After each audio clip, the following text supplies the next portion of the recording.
The amendments of the several laws then is what we've been told, revert to that. Because what you did last year as Parliament was unconstitutional. Yeah? As it turns out, completely unconstitutional. So the Finance Act of 2023-2024 was declared unconstitutional, which means that the amendments to the various pieces of legislation that were done last year are unconstitutional. Amendments to the VAT Act, amendment to the Income Tax Act, amendment to all those ones that were done then with that Finance Act of 2023, unconstitutional.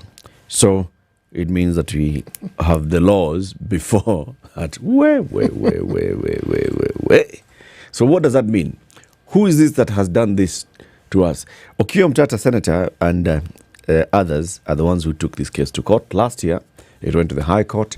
The High Court disagreed with them. They took it to the Court of Appeal, and the Court of Appeal agreed with them and disagreed with the High Court on several matters, including even the housing levy.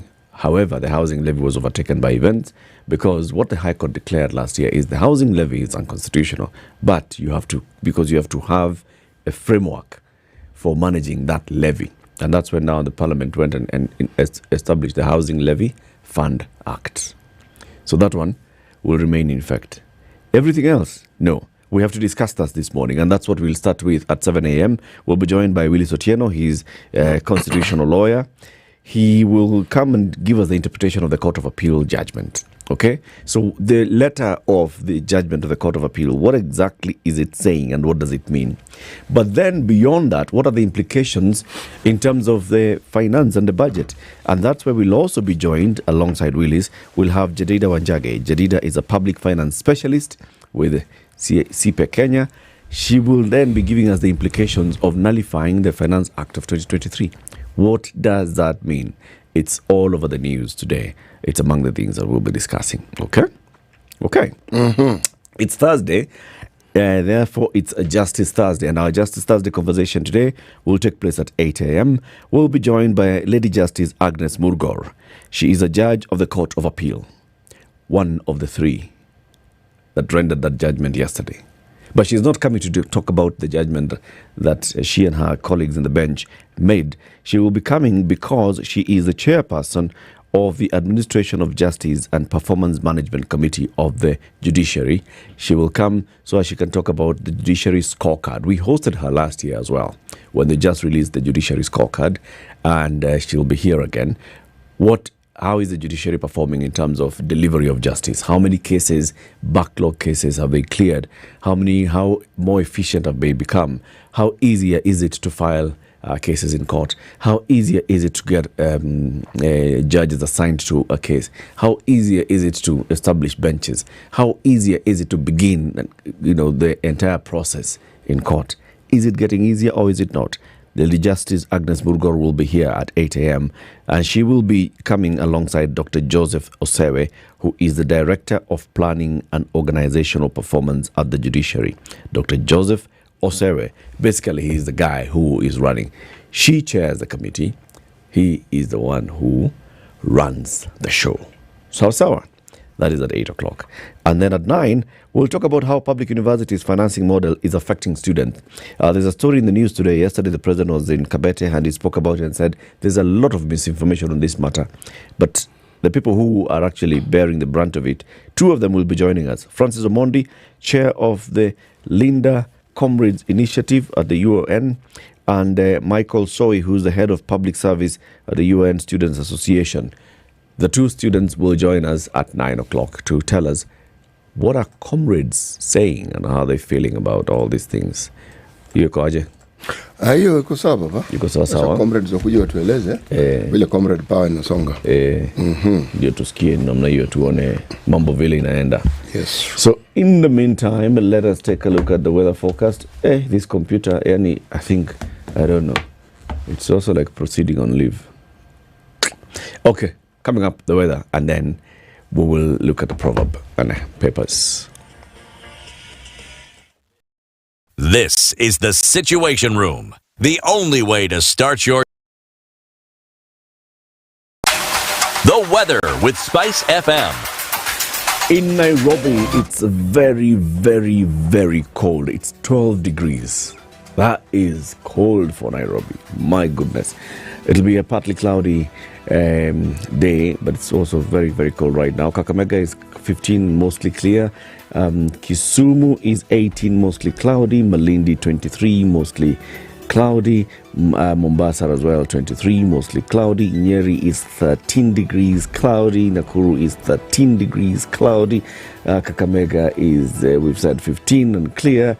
Eldoret is 13 degrees and cloudy. Oh my goodness.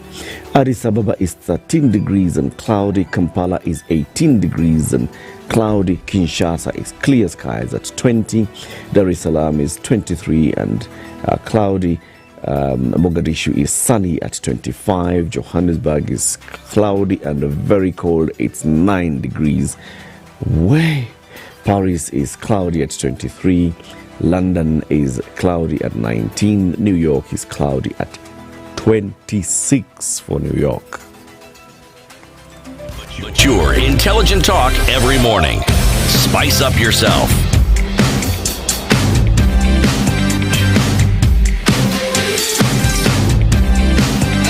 Mornings done right.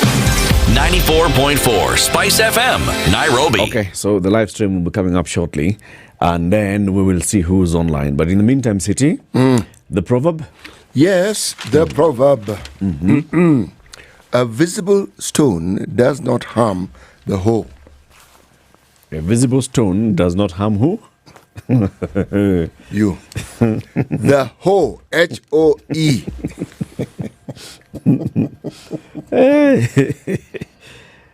A visible stone does not harm the hoe.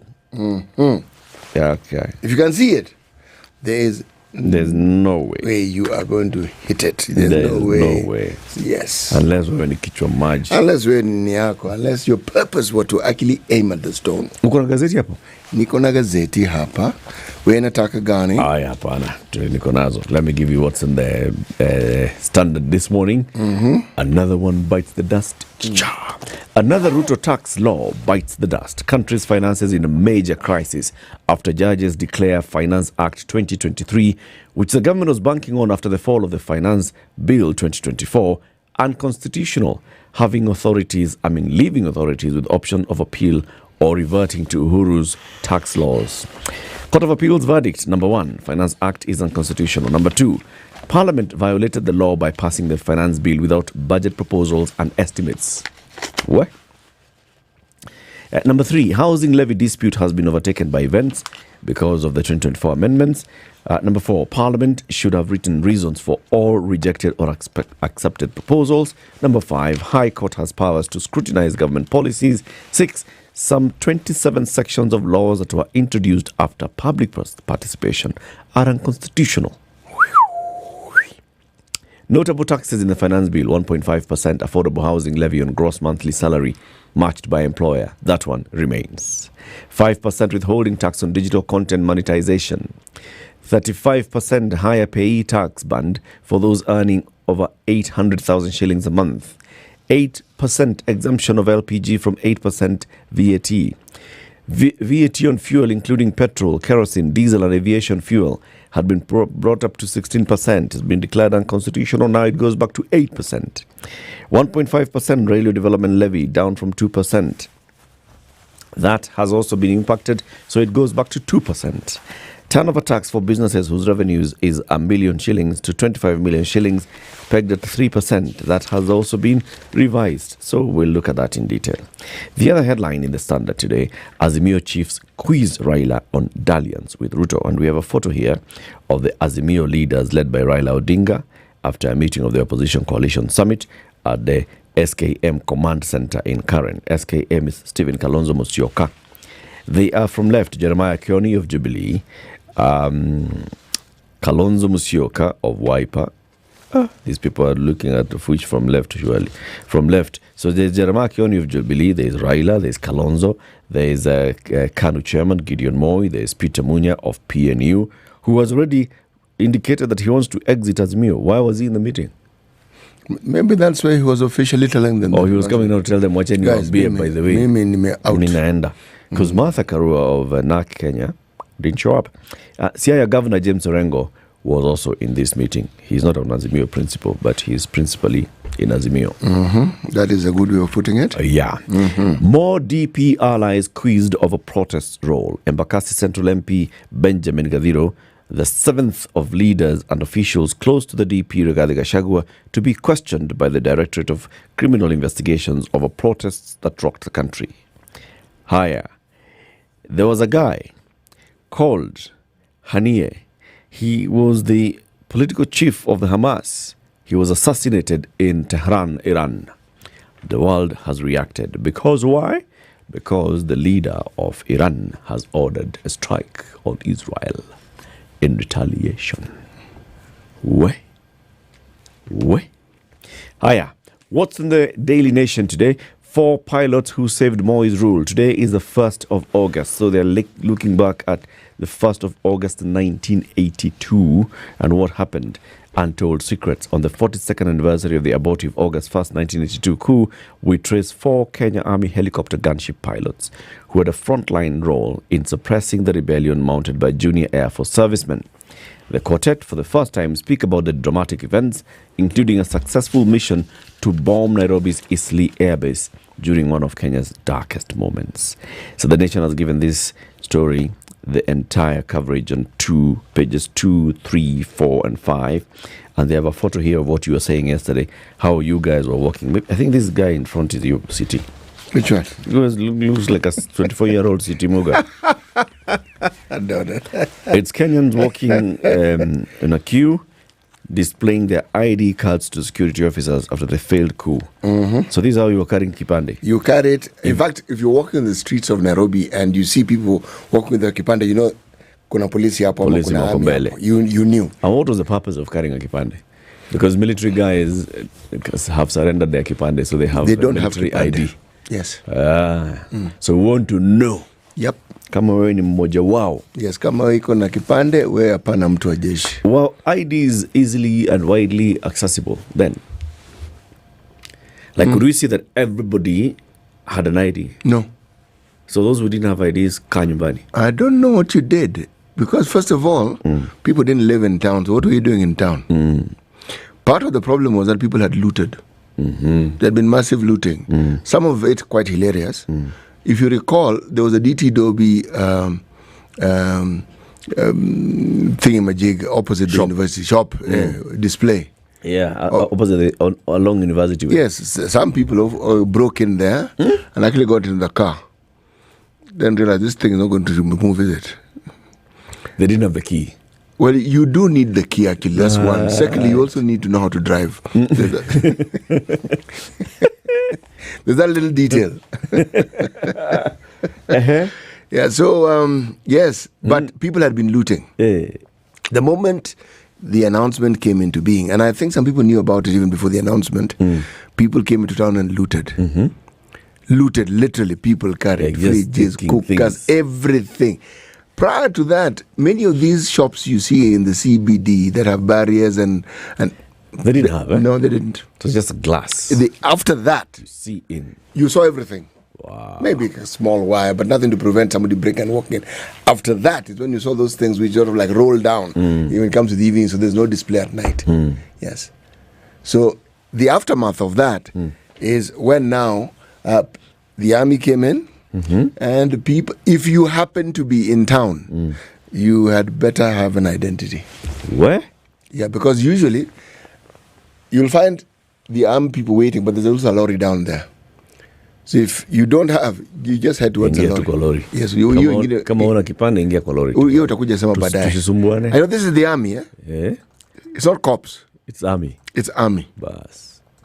Very different kettle of fish. Tusisumbuane, please. No. You just head there. In fact, if you can run, the better. Where? The back page of the Daily Nation, petition seeks to stop India firm from running the airport. The Kenya Airports Authority has been sued alongside the national government over their engagement with an Indian firm for a proposed 238 billion shillings concession to construct a new passenger terminal, as well as refurbishment of existing facilities at JKIA.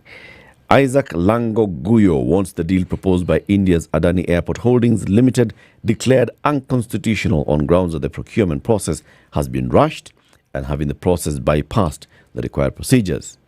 Okay? So there's a gentleman who's gone to court and said, stop this thing. Higher. State told to pay 496 million shillings to students and parents in the Garissa terror attack case. This is a landmark ruling. A 3-judge bench of the High Court ruled that the government failed to prevent the loss of life as there was evidence of an imminent attack at the university in April 2015. The government failed to prevent the attack. That is what the court has found. You knew, you failed to prevent it, then those who are affected compensate. What? We'll look at that story in great detail. Tell us about the Business Daily and the Star. I will. Business Daily. They don't have a top right-hand corner until green, but they have life. The avocado exporter who dared go big. Then there is an article that is on page 9 that is also featured top right. This isn't top right-hand corner. It's top right middle-ish. Okay? African economies face high levels of sovereign debt, inflation, a weak global economic outlook, food insecurity, geopolitical tension, and climate change risks. Whew, those are many things. It's an article by Bitange Nemo. Motorists, top earners win as Finance Act 2023 falls. It's the story of the Finance Act, just a different angle from it, looking at how it is that those who we refer to as motorists have won. Now, this is bang in the middle of the paper, okay? Ruto's spending on development projects sinks to a new low, okay? What? Yep. Development projects funding as a share of the state's total expenditure has dropped to a single digit for the first time in more than a decade, data shows, reflecting the impact of the rising cost of servicing debts, okay? Telcos on the spot has dropped call surge to a 2-year record. Everything is dropping here, my friend. Customers have complained. Calls are dropping, meaning out. Nani, Uko, hey, where have you gone? Increasing. What? Yep. Savannah Cement assets to be sold to repay its creditors. Oh, yeah. And bond investors to reap 14 billion in secondary market. 14 billion? Yeah. Wow. Hiyo pesa ni mingi. Oh. Sana.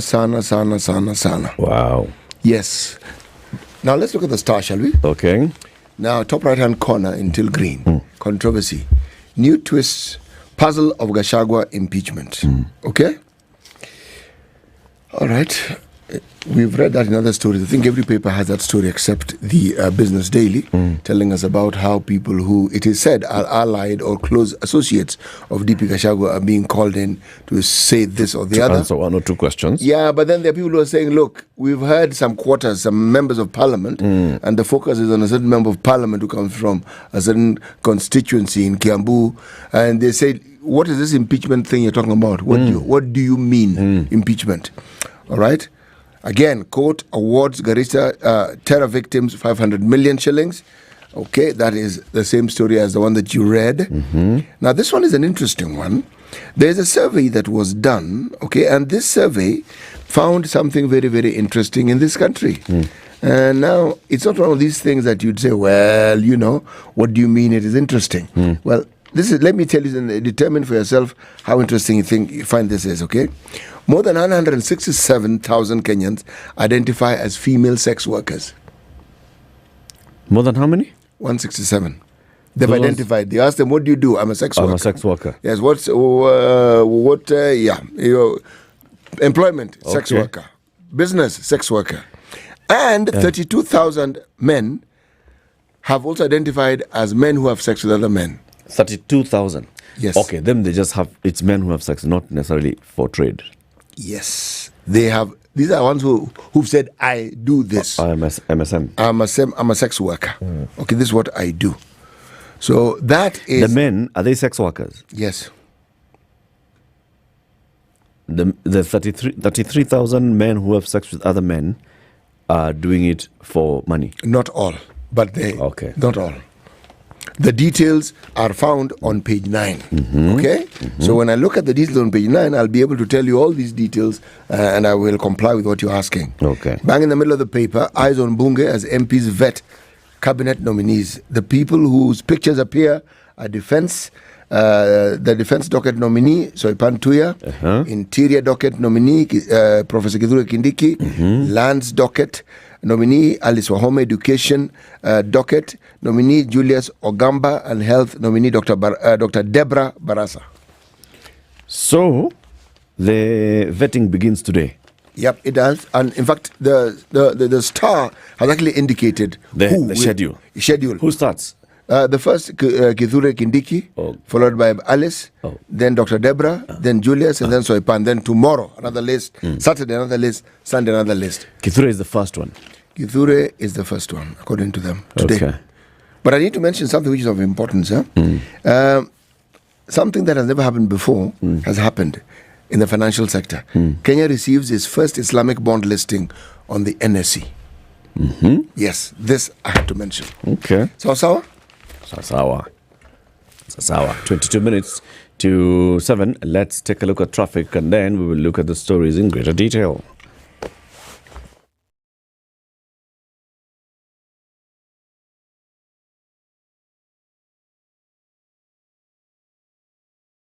This is the Situation Room, the only way to... It hasn't started building up majorly in many roads, but you know what happens along Jogoo Road at around this time. Yeah, Hamza Makadara is busy, but that's it. And then all the other roads heading into the CBD are okay. Landis Road, of course, is busy at Wakulima as you approach now Haile Selassie Avenue. The rest of the roads, all right. Let's see how they'll be looking at it in about an hour or so. Mature, intelligent talk every morning. Spice up yourself.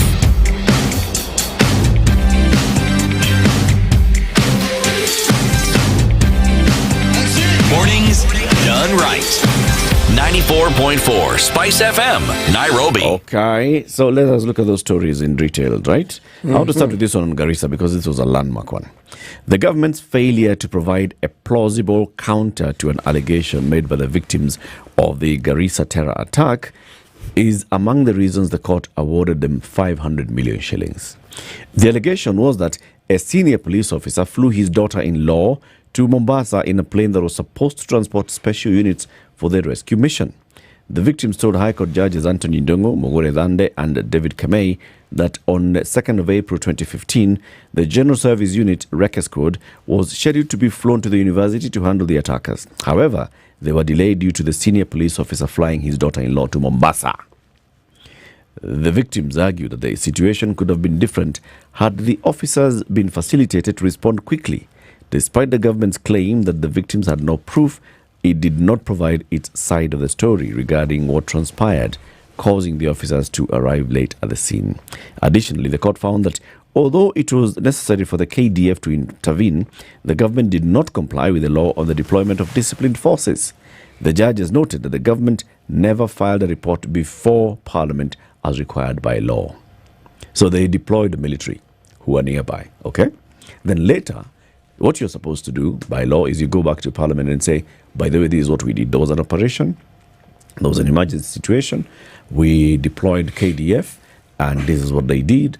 And this was the command structure and this was what was achieved.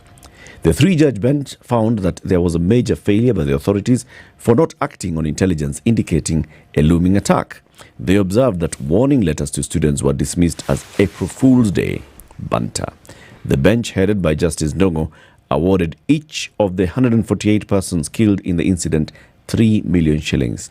The 15 students who sued the government received at least 56 million shillings, with Rachel Wanjiru Gekonyo receiving the highest amount of 10 million. Wanjiru, who was wheeled into the courtroom, listened pensively as the judges delivered their verdict. Her face could not hide her emotions as the judges read about her ordeal. In her case, filed along Kituo cha Sheria, Wanjiru told the court that she was a first-year student pursuing a Bachelor of Education in Science degree.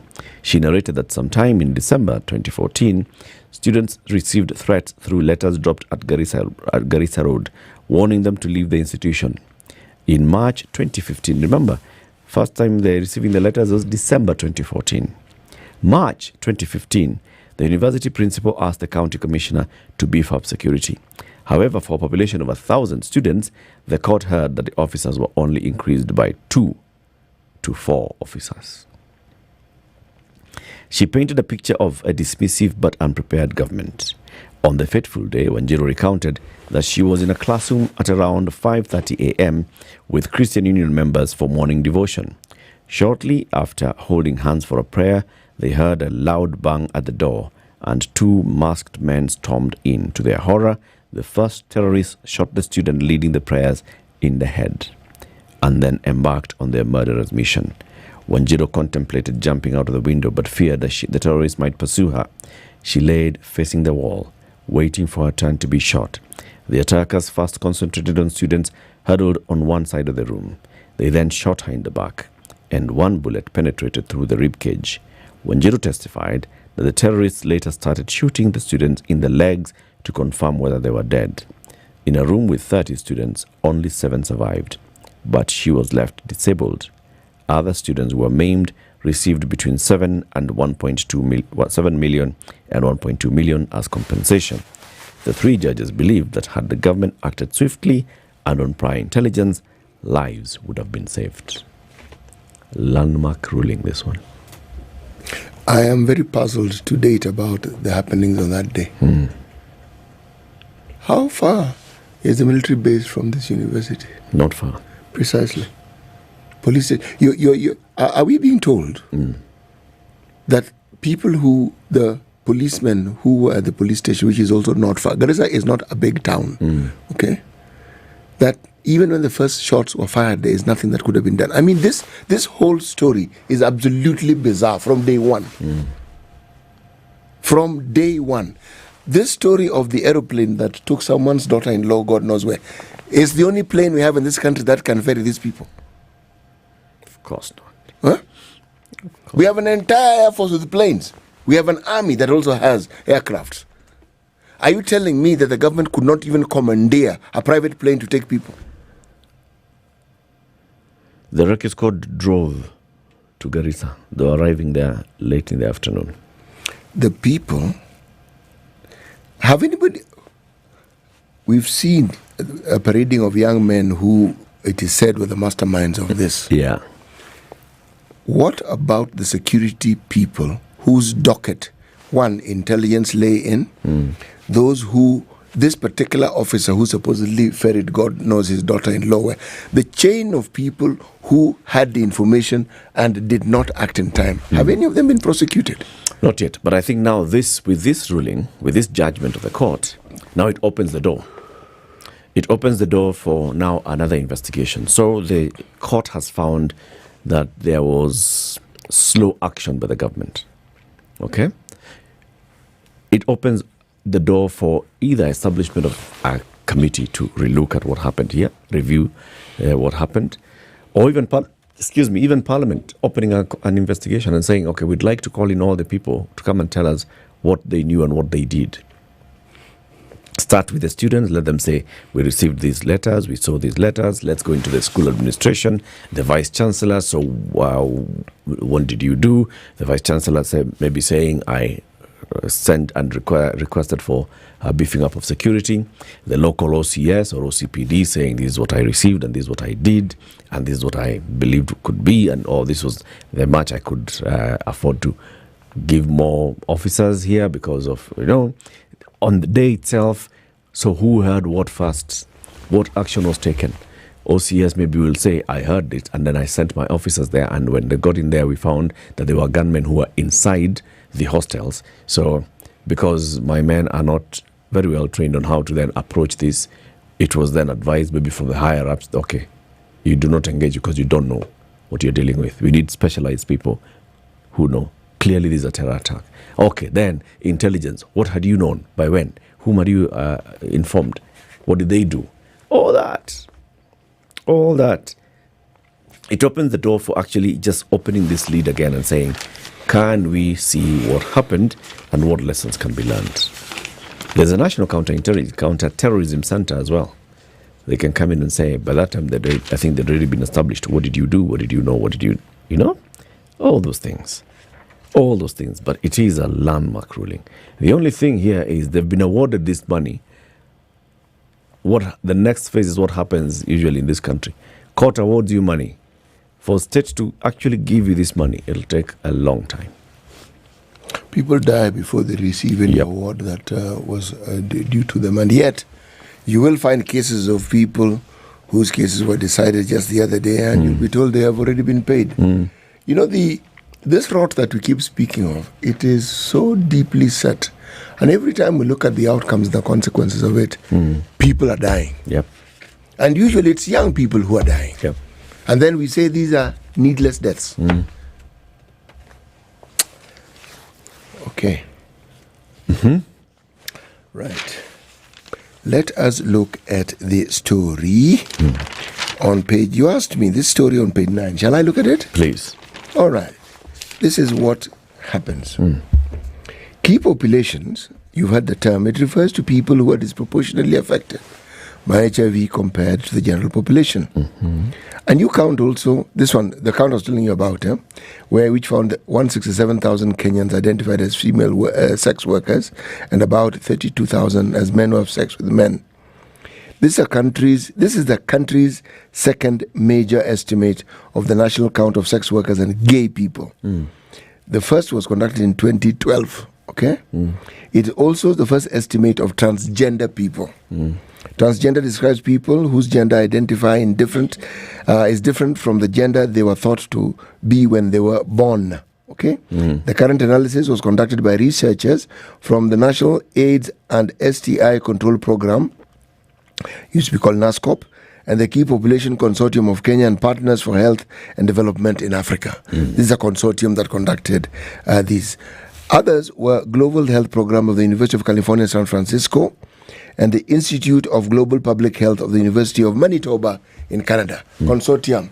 University in US, university in Canada, then entities that are local government entities. One of the most significant findings was that the notable increase in the estimate numbers of key population since the last study in 2012. Comparing the size estimates, KPs from 2012, we have noticed 26% increase, meaning those who are at risk. Between 2012 and this particular survey, which was done recently, there's 26% increase in the overall estimate number of female sex workers. Okay. It was 133,000, now it's 167,000. Okay. And men who have sex in men, remember these are men who have identified, they've publicly said there's a 76% increase. Wow. Okay. From 18,000 to 32,000. The number of people who injected drugs decreased from 18,000 to 16,000, the researchers said.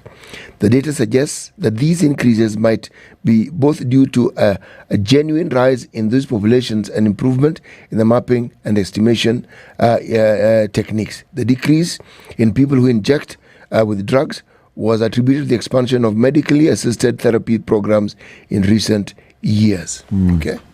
Now, these studies are supposed to help not only with the mapping out of this key population, but also to understand the needs, because if you have the numbers, then you can work out the needs and the costing of what it is that needs to be done in order for these people to receive whatever appropriate health care they need.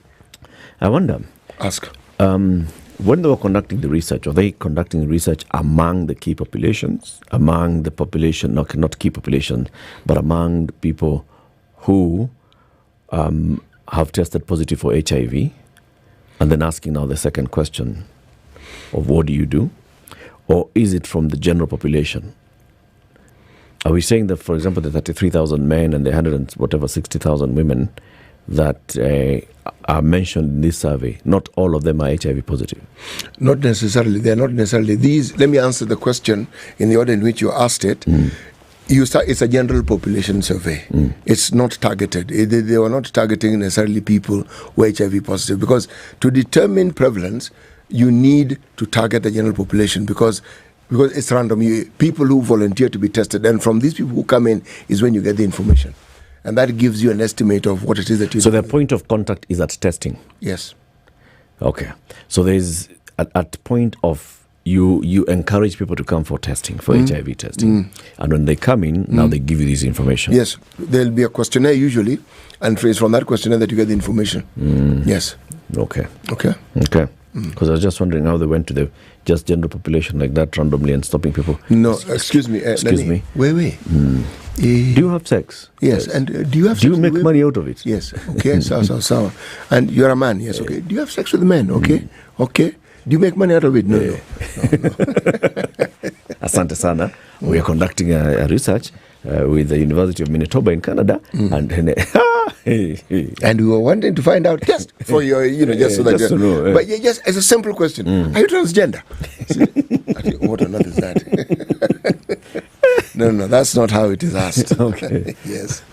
Yeah. There's an interesting story here. The Anti-Graft Agency has launched investigations into a deal to buy road construction equipment worth 373 million shillings. This comes even as the county assembly initiates impeachment proceedings against 3 senior officials, including Roads, Transport and Public Works Executive Eric Ngetich, over alleged procurement irregularities. This story is coming from Bomet County. EACC South Rift boss Ignatius Wekesa has requested extensive documentation on the tendering and the acquisition of process.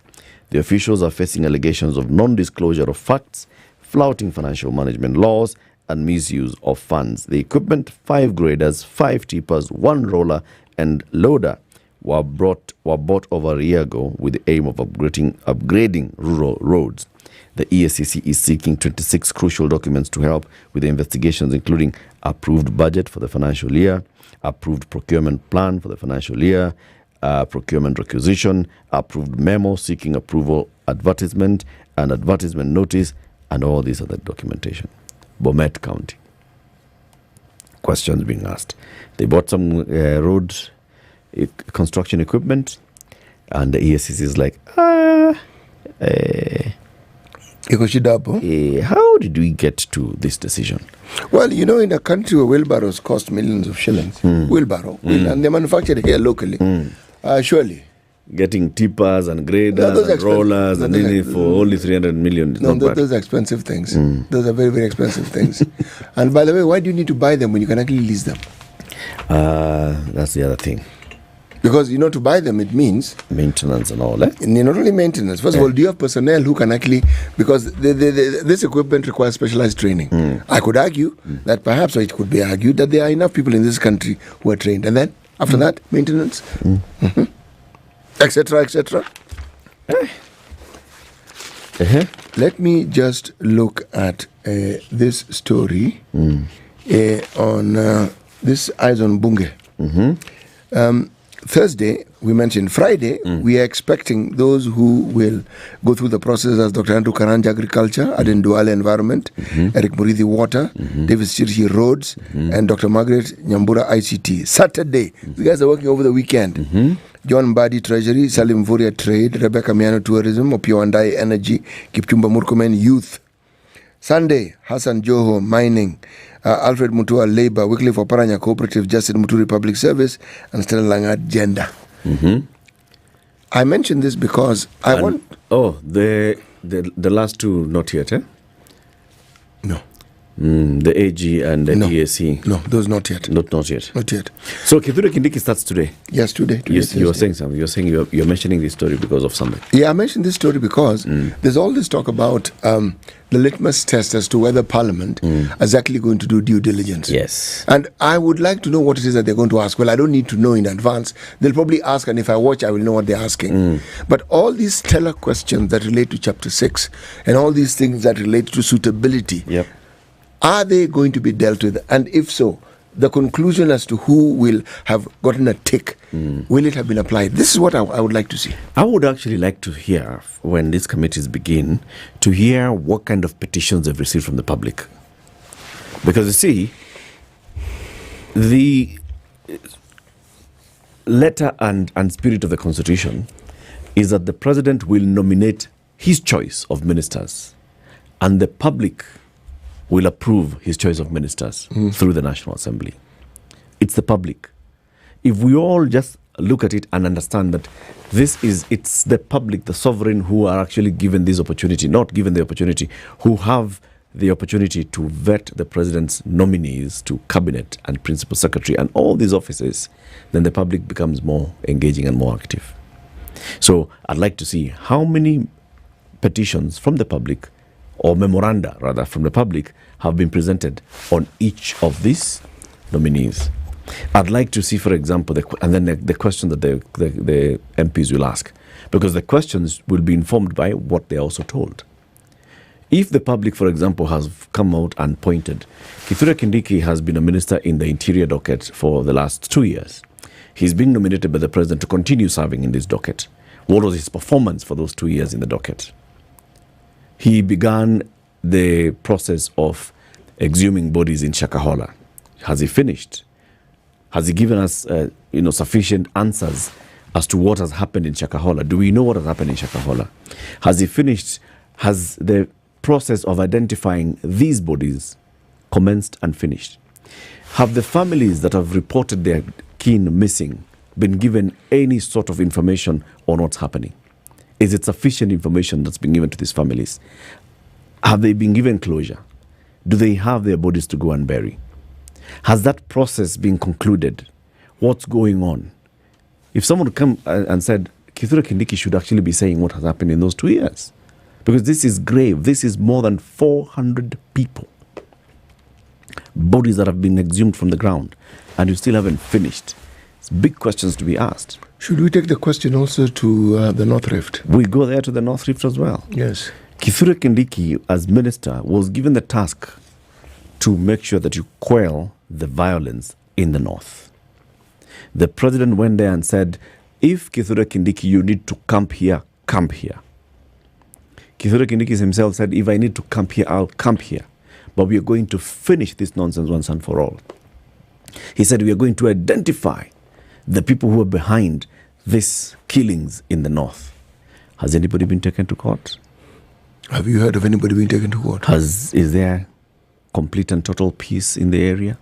Has Kithure Kindiki and the Minister for Defence gone back to Parliament to say, this is our operation and this is the update on the operation? Remember, the Constitution requires that you give periodic reports to Parliament when the military is deployed for such security operations. You must. Right? Has he done that? So all those questions. And if those questions come from the members of Parliament, and maybe they come in as questions raised by the public, then this will be a very good process. You know, if we were to follow that train of our thought, then the same would be asked of Alice Wahome, Dr. Deborah Barasa. All of them. All of them. Particularly those that have already served, that are returning, ask, what did you do when you had the job? Then are you suitable to continue serving? Time for the news, 7 a.m. Good morning. Spice up your life.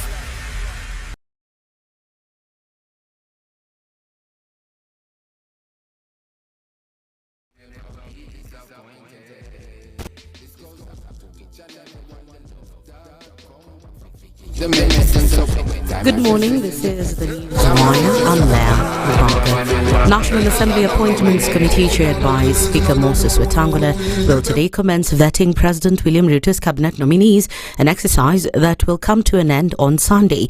Interior CAS nominee Kithure Kindiki will be the first among the 20 nominees who will defend their suitability for the offices they've been nominated to. Health nominee Deborah Mlongo Baraza will follow at 10 a.m, while Lands nominee Alice Wahome will appear at noon. Education nominee Julius Migos Ogamba will be vetted at 3 p.m. and Defence's Soipan Tuya at 5 p.m. Tuya will face an acid test to elaborate her suitability for the defence docket, where she was appointed in a surprise turn of event. A schedule released by Parliament shows at least 5 nominees will be vetted daily. This event comes as the ODM party has officially removed the party's leadership list some of its members who were recently elected by President William Ruto as ministers. ODM Secretary General Edwin Sifuna says the party has already received a letter of resignation from the leaders appointed by the president. That the party has officially released its officials who were recently tapped by President William Ruto for national duty as cabinet secretaries. I confirm that I have received the resignations of the Honorable John Mbadi as the national chairperson of ODM, the Honorable Opiyo Wandayi as the Secretary for Political Affairs, His Excellency Wycliffe Ambetsa Oparanya, and Honorable Hassan Ali Joho as Deputy Party Leaders of the party, and lastly, Beatrice Askul Moe, who has resigned today as a member of the party's elections committee. The party has also made changes in the leadership of the National Assembly, which will see Junet Mohammed be appointed as the minority leader in the National Assembly, while Millie Odhiambo will be appointed as the minority speaker. That the Honorable Junet Mohammed take up the role of minority leader vacated by the Honorable Opiyo Wandayi. That the Honorable Millie Odhiambo take up the role of minority whip. That the Honorable Caleb Amisi take up the role of chair of PSC, left vacant by Honorable Mbadi. In addition, at the same time, the party has dismissed claims that it has formed an alliance with Kenya Kwanza. We reiterate that there is no agreement of any nature between ODM and Kenya Kwanza. ODM therefore remains a member of the Azimio la Umoja One Kenya coalition and will continue to play its role as a member of the opposition alongside other parties to push for accountability, transparency and equity in governance and public affairs. That in the wake of the vacancies occasioned by the nominations of these members to cabinet, the party shall be embarking on wide consultation among its membership in order to fill those vacancies. Wiper Party leader Kalonzo Musyoka has maintained that he'll not be party to any national conversation over the country's current crisis. Kalonzo stated his stand hours after opposition leader Raila Odinga convened a meeting with Azimio la Umoja One Kenya coalition principals. Kalonzo has previously said he would not be part of the dialogue proposed by President William Ruto to quell the tension witnessed in the country. He has argued that any participation amounts to a betrayal of the Kenyan youth who have rejected the said dialogue through their anti-government demonstrations. And finally, the government has dismissed assertions by auditors that civil servants owe 7 billion shillings in repayments to their housing scheme. The Housing Department said the conclusion by the Office of the Auditor General was misleading. PS Charles Hinger's team said the arrears between April and June 30th, 2023 was 8.6 million shillings. Auditor General Nancy Gathungu in her audit cast doubt the Civil Servants Housing Scheme Fund would recover the outstanding 7.1 billion shillings. In her report covering the period of June 30th, 2023, Gathungu said the affected civil servants ignored letters for repayment from the fund. And that's the News Wire. I'm Leah Ubaga.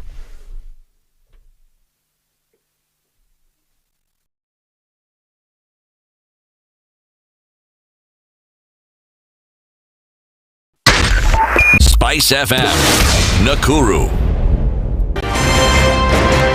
One of the things that are ailing our country is negative ethnicity. You find you as a state officer, instead of thinking as a Kenyan, you think like a tribal person. Let me tell you something. The biggest problem we have had in this country is a leadership deficit. There is nothing that you are going to do in the process of change if you are not a risk taker. So you really have to pursue your vision to a logical conclusion and even be ready to step on people's toes. When it comes to the economy, you can run away with it. They say statistics are like bikinis. They reveal a lot, but they conceal the vitals. And so government people would throw statistics at you and tell you they're revealing a lot of information to you, but it's really concealing the real vitals. We need to get out of that, because when we want to grow our democracy, one basic thing that really requires to be understood by the political class, by all of us, is institutions are critical. This is the Situation Room. the only way to start your day.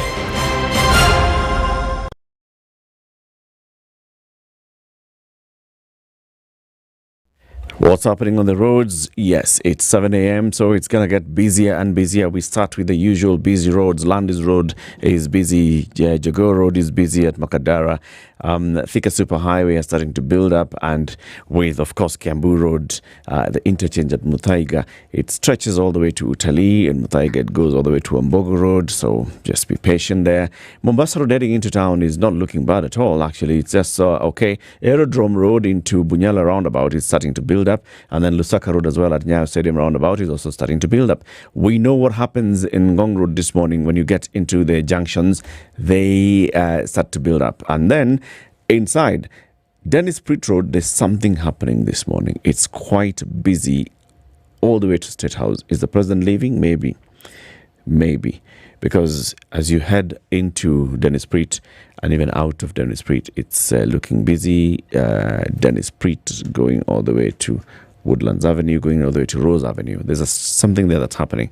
If you know what it is, let us know. We'll alert everybody else.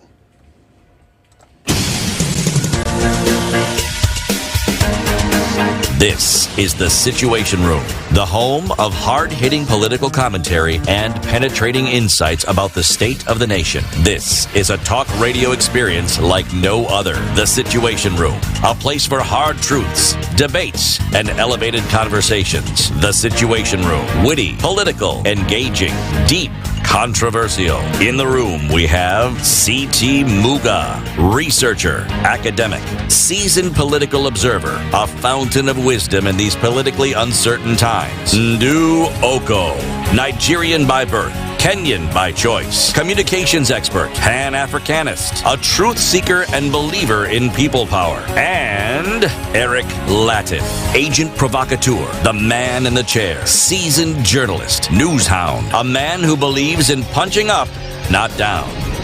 This is The Situation Room, the only way to start your day. And thank you very much for choosing this as the only way to start your day. Karibu sana to Kenya's biggest conversation. This is The Situation Room on SpiceFM, on KTN Home, on KTN News, on YouTube, on X, on Facebook, everywhere. It's Eric, and CT Ndu is not in today. She has, what did you say we call it, CT?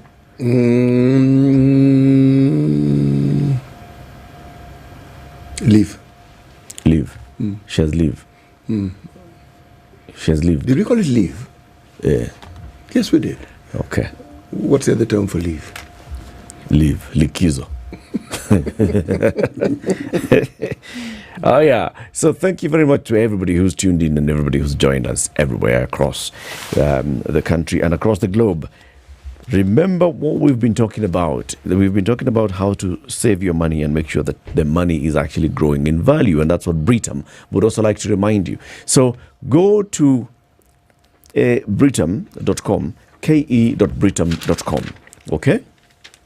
If you go in there, you will see a tab written Save and Invest. Okay? Once you go in there, Save and Invest, then you will click on the unit trusts. Once you click on unit trust, it will bring a page that shows you several options. One of them is the money market fund. The other option that you'll find there is a smart yield.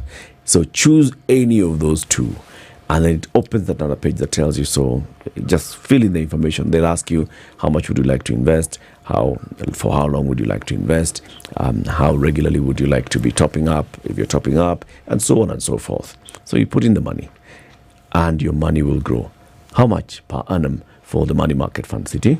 13.5. 13.5%. And how much per annum for the smart yield? 14. What's the difference between the two? Well, one is short to medium term investment. That's a money market fund. The other one is long term, meaning you have time on your hands and you've decided whether you need this money or not. You are going to forego whatever benefits it may bring for the long term. The smart yield. Yes. This is good. It's better than putting the money in your sock. Yes, and walking around with it. Under the mattress. And sleeping on it. In your wallet. Walking around with it also. Or, burying it hapo kwa chini ya mti. And then, yes, going there to count it on weekends. Yeah. It's better than all those things. It's earning you something. And it retains the value of your money, okay? These are not the ones where you are told, okay, now the market has you what you had put in 1,000 bob. No. Now we can only give you 200 shillings, because no. The worst that will happen is you'll get your 1,000 shillings. Yes. And that worst will not happen. No. Okay? So do that. If you save at least 1,000 shillings today and you send us a screenshot on our DM, you stand a chance of winning 5,000 shillings today. We now have two guests who've joined us in the studio, and one of them is an advocate of the High Court, Willis Otieno. Good morning, Willis. Good morning, Eric. How are you doing? Very well. Good to see you back here. Good to see you too. Karibu sana. Asante sana. The other person is joining us for the very first time. Jedida Wanjage is a public finance management specialist, and she's here in the studio. Good morning, Jedida. Good morning, Latte. Karibu sana. Asante. This is that's a hot seat of the Situation Room. Willis is sitting on the friendlier one. You're on fire. Yours is the hot seat of the Situation Room. It's good to have you both here. We want to discuss what happened in court yesterday. 3 judges of the Court of Appeal in an application that had been taken to the Court of Appeal by the National Assembly as the first applicant and the Speaker of the National Assembly as the second applicant versus various respondents. How many respondents in total? Okia Omtata and 55 others, who included the Law Society of Kenya, the Azimio la Umoja One Kenya Coalition, the Kenya Human Rights Commission, Katiba Institute, TISA, the Institute for Social Accountability, Transparency International Kenya, the International Commission of Jurists Kenya, Siasa Place, Tribeless Youth, Africa Center for Open Governance, Robert Gadho Kamwara, Trade Unions Congress of Kenya, the Kenya Medical Practitioners, Pharmacists and Dentists Union, Kenya National Union of Nurses, Kenya Union of Clinical Officers, Freddy Konyango Ogola, Nicholas Kombe, Whitney Gasheri Misheni, Cosmos Limited, Universal Corporations Limited, Regal Pharmaceuticals, Beta Healthcare, Dawa Limited, Medicel Kenya Limited, Medivet Products Limited, Lab and Allied Limited, Biofarm Limited, and many others. Yeah? All those. So all those were on the respondent side. And what came out of it was what is in the headlines today and what we shall be discussing. You'll tell us what happened in court, and Jedida, you'll tell us what that means. Okay? But to welcome you to the conversation, CT will give us the day's proverb. CT goes to one African country, Jedida, every week, and then he mines proverbs from that country, brings a proverb a day. And your job is to listen to the proverb and give us your interpretation of the proverb. Okay? He's told us that for the next couple of weeks, he will be in landlocked countries of Africa. Name one, Jedida. A landlocked country in Africa. Well, we'll give you a hint. Since it's your first time here, Kenya is not a landlocked country. Yeah, that's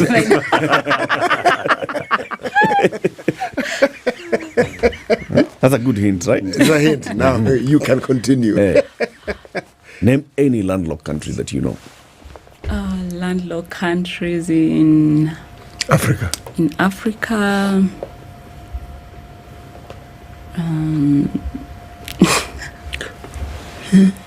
Like our neighbors, not very far away, countries beginning with U. Uganda.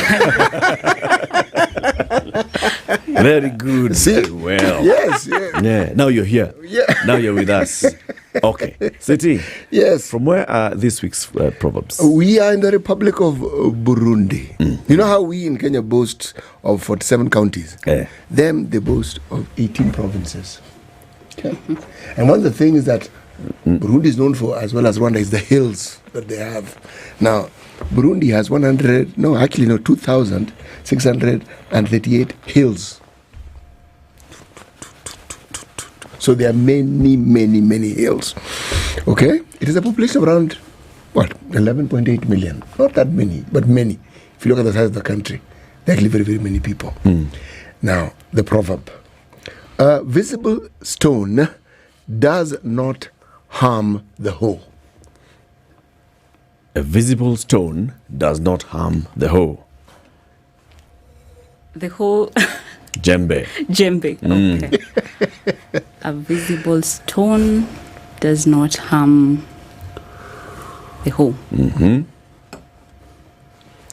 So here we can talk about it in terms of one context is in terms of when you're looking at what is currently happening in Kenya. So if, for instance, the government listens to the public and what they are actually requesting for, then at the end of the day we'll not be where we are right now. Yeah. It's a good one. Willis, what's your interpretation of this? My interpretation of it is that once you're aware of your situation, then you will not make a move to disrupt that which can cause harm to you. So a hoe is used to dig. So when you're digging, you're always looking for soft soil. And when you see there's a stone somewhere, you'll avoid it. So it's about situational awareness, in my view. Be aware. Yes. And you will preserve your hoe. That's a good one. So, Willis, what happened in court yesterday?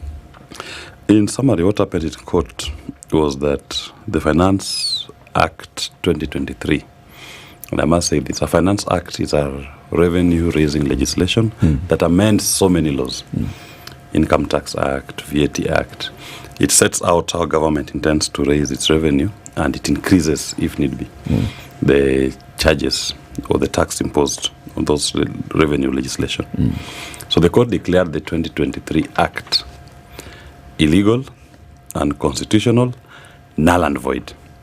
All that means is that all the amendments which were brought through that Act are no longer in place.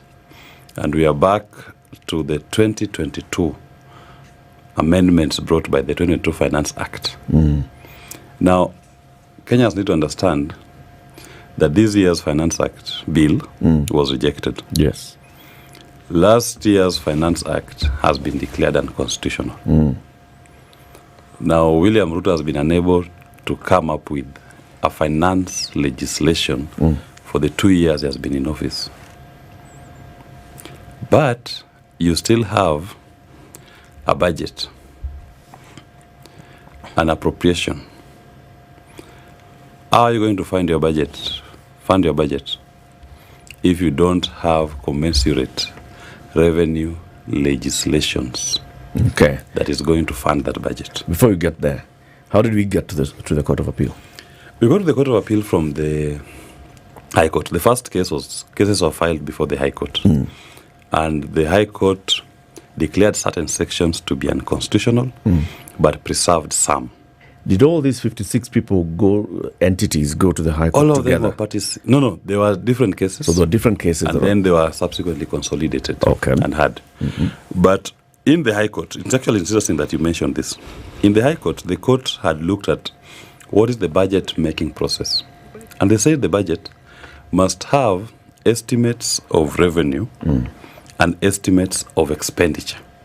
That's what a budget should have. That's what a budget should have. And in the High Court, the court relied on Professor Ndungu's affidavit, where he had said, our appropriation bill has both the estimates of revenue and the estimates of expenditure, which was not the case. In fact, that is partly what saved them in the High Court. The appropriation budget? The Appropriation Act. You were saying that the Appropriation Act contained these two? It contains both expenditure and revenue estimates. But then it goes to the Court of Appeal, because Judge Majanja looked at it and says, okay, these are supposed to be done. And I confirmed, Professor C.S. Ndungu has confirmed, the Appropriation Act has both revenue and expenditure estimates. Now, that to us was a shock, because when we look at the Act, it didn't have estimates of revenue. It only had estimates of expenditure. So that goes to the Court of Appeal. And the Court of Appeal now has an opportunity to look at that Act and says, look here, this only has estimates of expenditure. There are no revenue estimates. And so subsequently, you've seen the court declare, that is one of the grounds for declaration. The other grounds is public participation. But just to speak on this one of revenue expenditure and revenue estimates, that to me is the fundamental indictment of not just the executive, but also of Parliament. Because therein lies the mischief of what Kenyans have been going through. When my leader, Jimmy Wanjigi, coined the phrase budgeted corruption, because it is when you fail to include revenue estimates, you only include expenditure estimates, that is when you open up the tabs for people to go and take illegal loans and commit the people of Kenya onto without initially disclosing to them what loans you are going to take. Because under the same laws, you only take a loan for development, for a particular project. So that should find its space in the budget, in the Appropriations Act. But if you leave it open-ended, you see Kenya government every day going to the domestic market to take loans. You are not told which loans, which projects are being funded by those loans. You are not told where Parliament approved for the taking of those loans. Now that ends up leading us to have a situation where we've now borrowed 60 years ahead. We've paid tax in advance through loans, 60 years ahead from today. Okay. The other ground was public participation. Yes. So what is that ground? The grounds on public participation, the court says that because public participation, number one, is a basic principle of governance in this country, Article 10. And then Article 118 also compels Parliament to engage in public participation. And the court was saying, the moment you have public participation, the state owes a duty to take into account the views of the public. It is not meant to be a superficial process that you're just doing it to meet a target. You must take into account what the people said when you are making the decision. But in this particular instance, you find 90% of those who made representations to the committees of Parliament, their views were ignored. No explanation given why those views were ignored. So the Court of Appeal is saying, no, public participation, number one, is compulsory. Okay. It is not an inconvenience to the policymaker. It is a compulsory requirement. And you are compelled to take into account the views of the majority who appear before you. Into account, not necessarily adopt. By taking into account, it means that they must inform the decision-making process. So if you disagree with what the majority have told you, you must proffer reasons. Because it's within those reasons that anybody who wishes to challenge your decision subsequently can say, you're the one who is being unreasonable in terms of the reasons that you are giving for not taking into account the views of the majority. And Parliament needs to understand that they are merely trustees. They are not the owners of this country. The executive also are not the owners of this country. They are all exercising a public trust for and in the interest of the people of Kenya. That is why public participation is a core component of our legislative and policy-making processes. Willis, when amendments are made in the third reading of the lawmaking process in the House, they are made by representatives of the House, all right? Do they, is what the Court of Appeal now saying that even that must then also be subjected to public participation? In fact, that's a very good point, because I heard the majority leader Ichung'wah talk about as if they own this process. Parliament belongs to the people. So that you don't say that with the stage we've reached, we are going to make amendments that are now contrary to the views of the people. We are in the third reading, we cannot go back to the people. It behooves them to go back to their lawmaking process, their standing orders, to make sure that even proposed amendments that are going to take effect need to be shared with the public in advance. So that in the ideal, the proposed amendments to a bill in the third reading should be an amendment that is informed by the outcome of the public participation process. So you don't hide your kuficha white. You don't hide your amendments. You subject the bill to public participation. Then those contentious clauses, you introduce them in the third reading. They should be there before. So that any amendment in the ideal, any amendment to a bill should only be informed by the views that have been collected from the people. Otherwise, you end up subjuging the public participation. Well, are we saying that, or are we to take the view that all members of Parliament, including the gentleman whose name you mentioned, are privy to this same information that you have, that they know, and that you are the authority that they actually know that this is the process they must follow? I'll confirm that they are so much aware This thing is done by design. It is designed this way. They are doing it to achieve a particular purpose.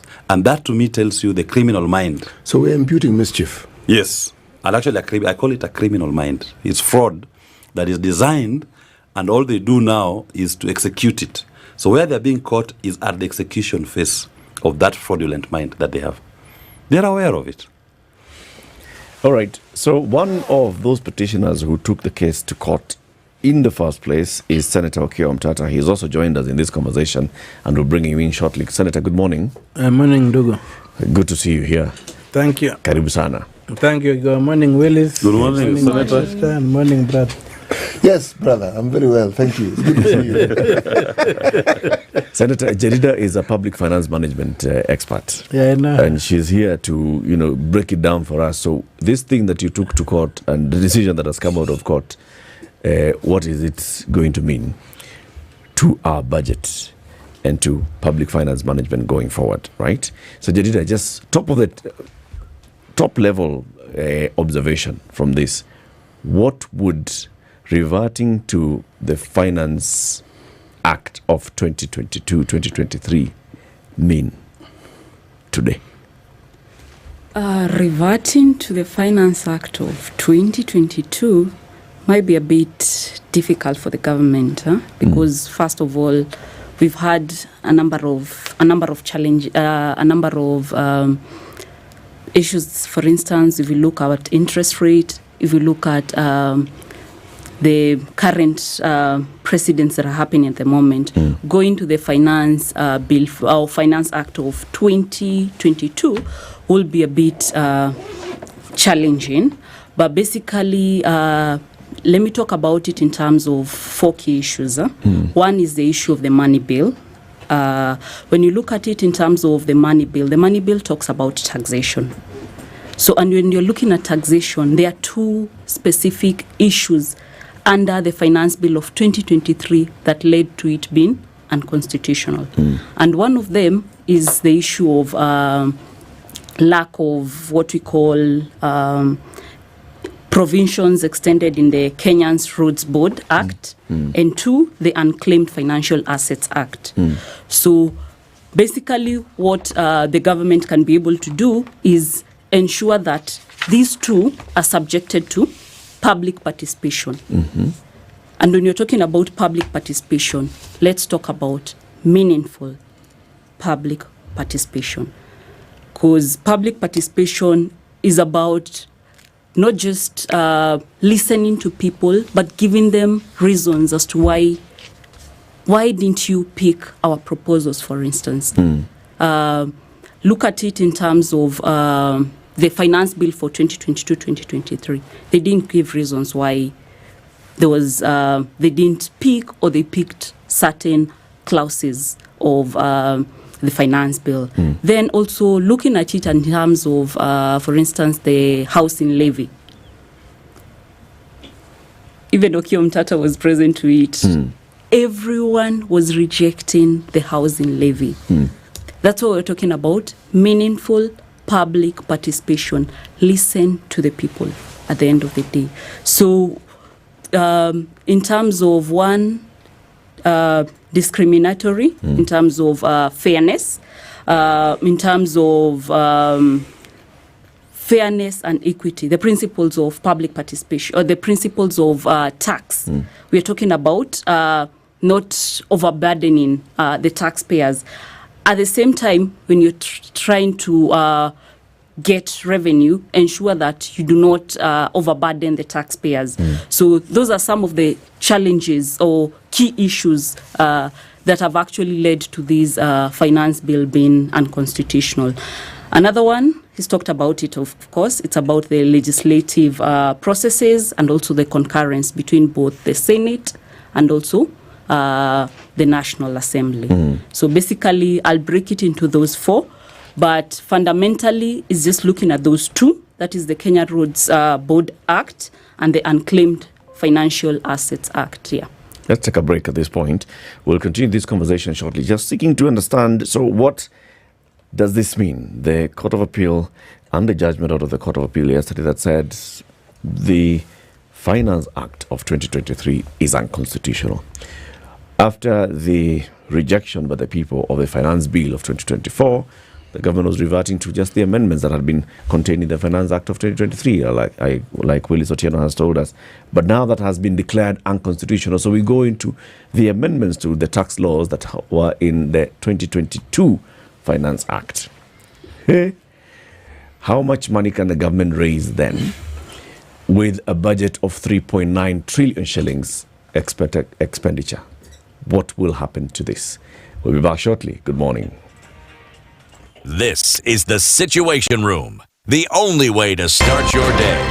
If we just gloss over issues and hope that time heals, then we might find that in generations to come, we might be back at the same situation. And the whole thing is born of stolen elections. Spice. When it comes to the decisions you make, you must be independent.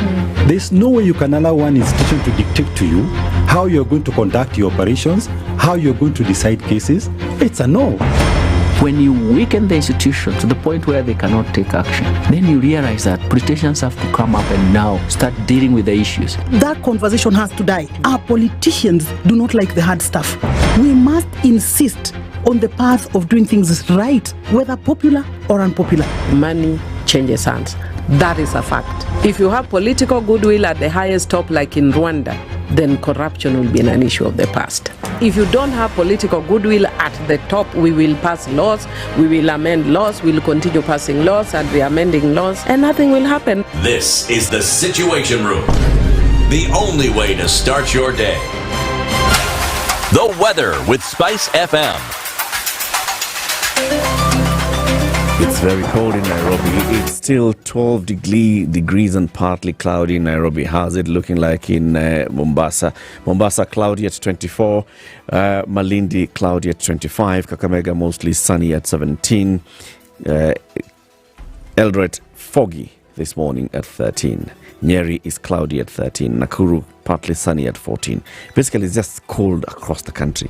Kampala, Uganda is also cold, cloudy at 19. Mogadishu is sunny at 25. Dar es Salaam is cloudy at 23. Addis Ababa is sunny at 13. Lagos is cloudy at 25. Kinshasa is clear at 20. And then we will go now across in South Africa, cloudy at 9 degrees. Beijing is sunny at 33. New York, hot night at 26. Paris, heavy rain at 22.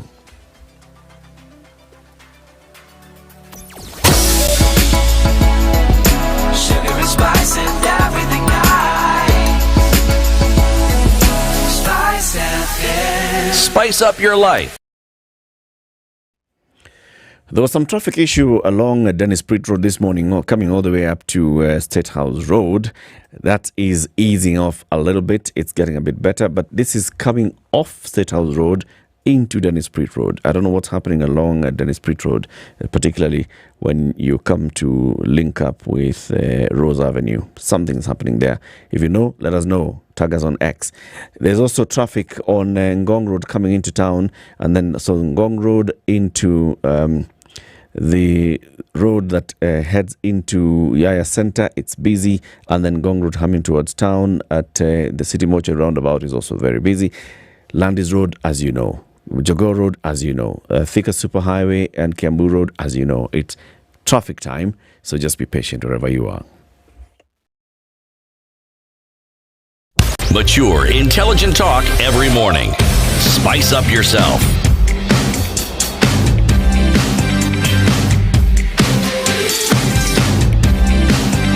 Mornings done right.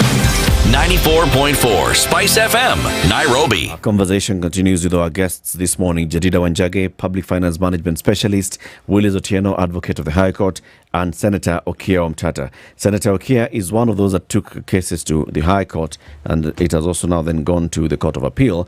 And this was challenging the budget-making process, and the decision of the Court of Appeal is out. It's what we're discussing this morning. What are the implications of this, City?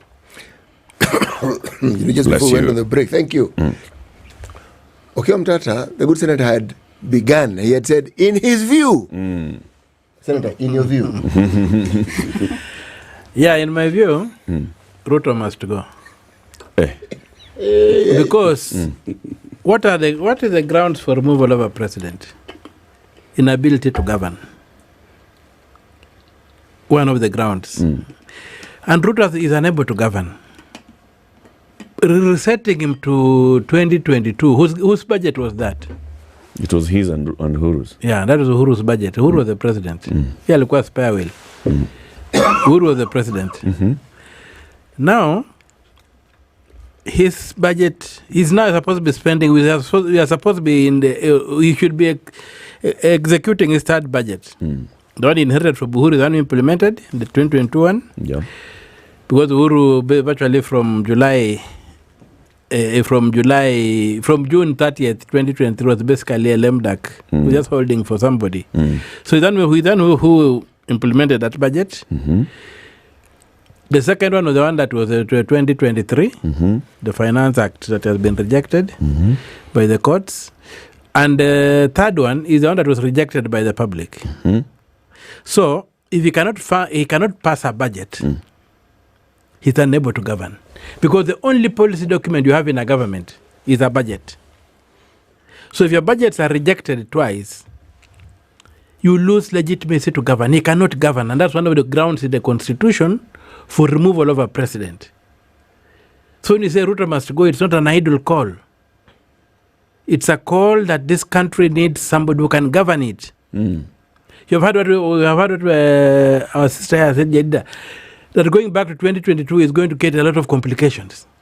You see, why should a republic end up in complications? So the consequences of this decision are dire. And now, the call to reset the republic has been given anchorage in law, by the courts determining that the budget of 2023 was null and void. And they have used the word ab initio. From conception. From conception, it was wrong. It was wrong. Senator, why are you leaving out Parliament?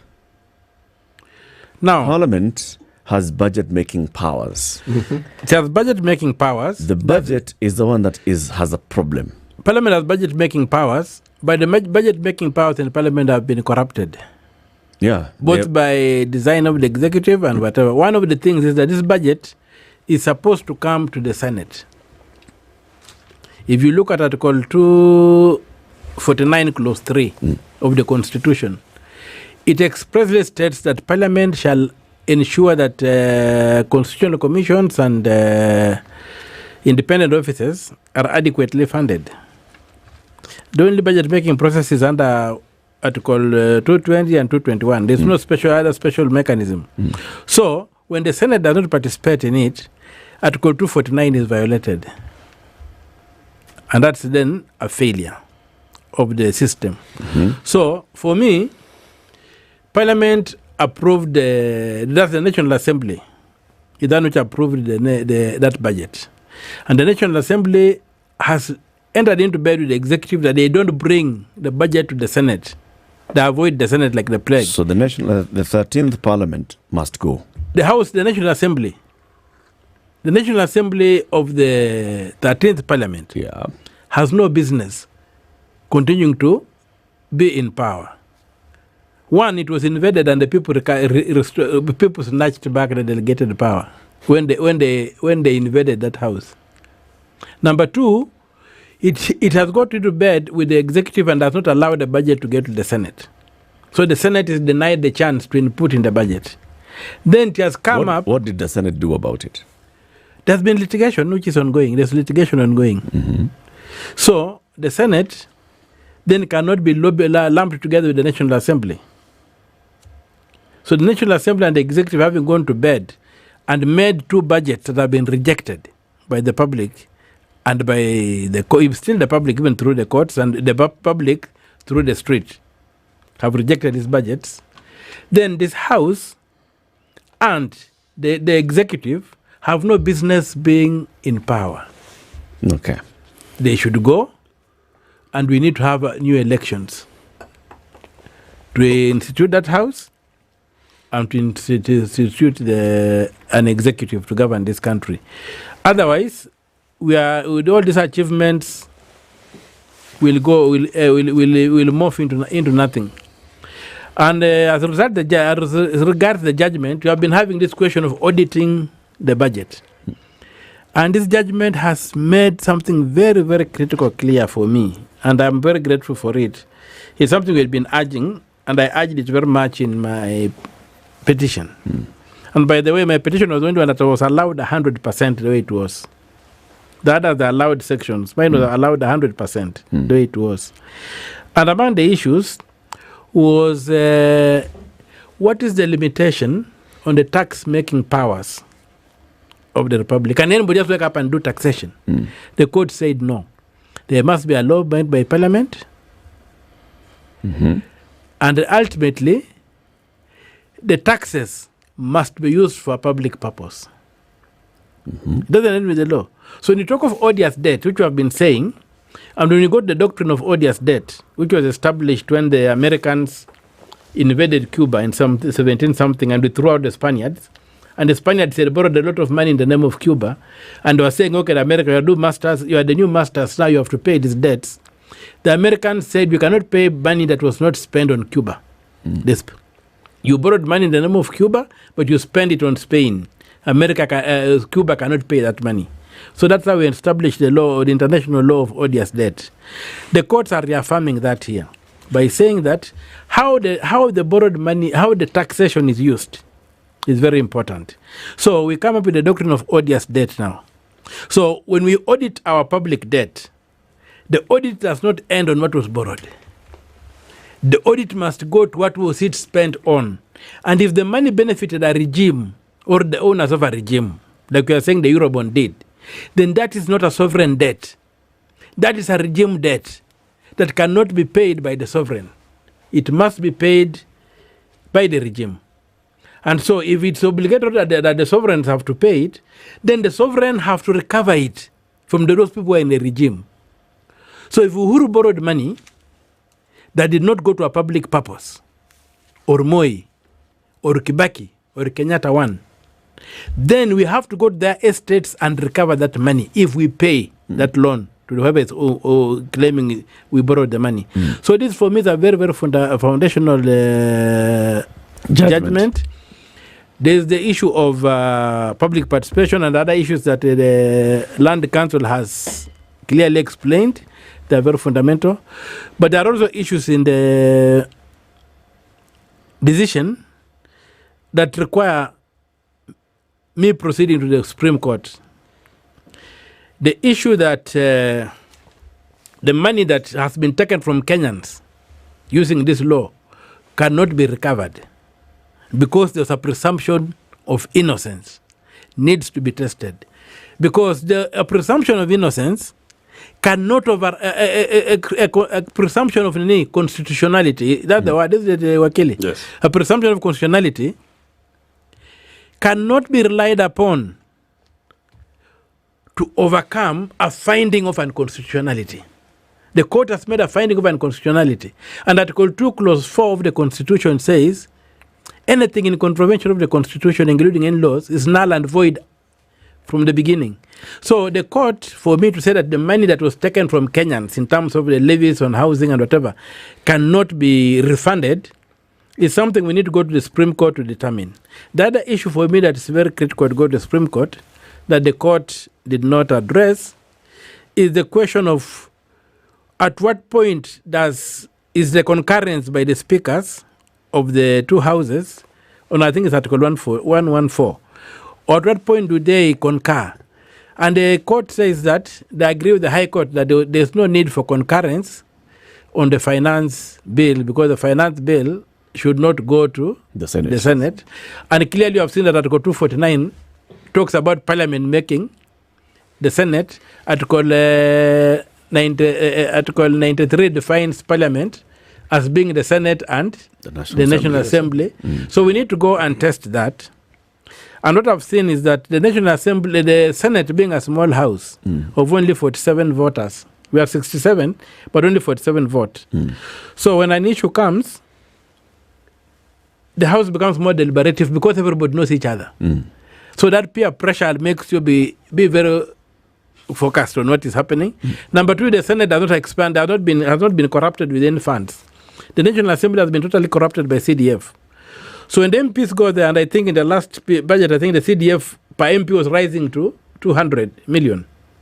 So when this thing is thrown in, the executive says, scratch my back, we scratch your back. The MPs have misused this money, and the MP who tries to stand up, the executive simply says, okay, we'll look at your CDF accounts, and you'll go to jail. So that is CDF thing has been used to steamroll the budget through the House, both by persuasion, that take this, I will give you this, take this, and through coercion, that you have not accounted for the last money. We are going to lock you up if you ukileta kierere. That's why you hear they are all in muted mode, and even those who are very, very eloquent and speak on the floor of House with the poetry of angels end up, when to get the budget, they begin stammering in broken prose. So I'm hearing you saying, Senator, is that even out after this judgment of the Court of Appeal, yes, you are going to the Supreme Court. We are going to the Supreme Court on some aspects of this judgment. So far I've identified two critical ones. Okay. That's on the issue that the money will not be refunded, because the standard has been that avoid law confers no rights. Okay. And that is from the, I think, 18 something in the US. That standard has been upheld by our courts, that avoid law cannot be relied upon to benefit anything. It confers no rights, it's void, and it does not require a finding of the courts. That has been very clear in jurisprudence. So our courts are saying that the law was valid until the point they found it to be unconstitutional. Okay. Yeah. I want to come back to Akili, and then Jedida, you'll come in. Now, if we go back to the Finance Act of 2022, does it mean that this morning Mafuta should not attract a 16% VAT? In fact, should attract 8% VAT? At this point, any collection of VAT on fuel at 16% is illegal. Mafuta should be down by VAT 8%.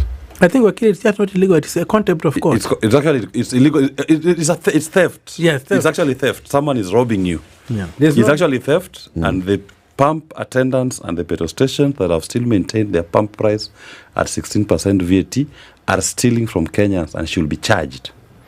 That's the starting point. But they need to be advised not by the advised. regulator. The point is, the court, a competent court of the jurisdiction, has told you what the law is.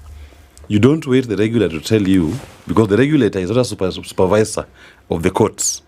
He is not the one to interpret for you a court decision. The moment you've been made aware of an existing court order on a legal question, your duty is to comply. And it is not a defense of you to say, I am waiting for my regulator or a third party to advise me on how to comply with this court order. Wakili? Yes. If, for instance, since following the trajectory of your argument, your employer has already been deducting money from your pay towards the housing levy. Yes. Now, it has been declared unconstitutional. Yes. For purpose of discussion, it has been deducted for the last 6 months. So you're saying it is the employer's duty to comply with the court order?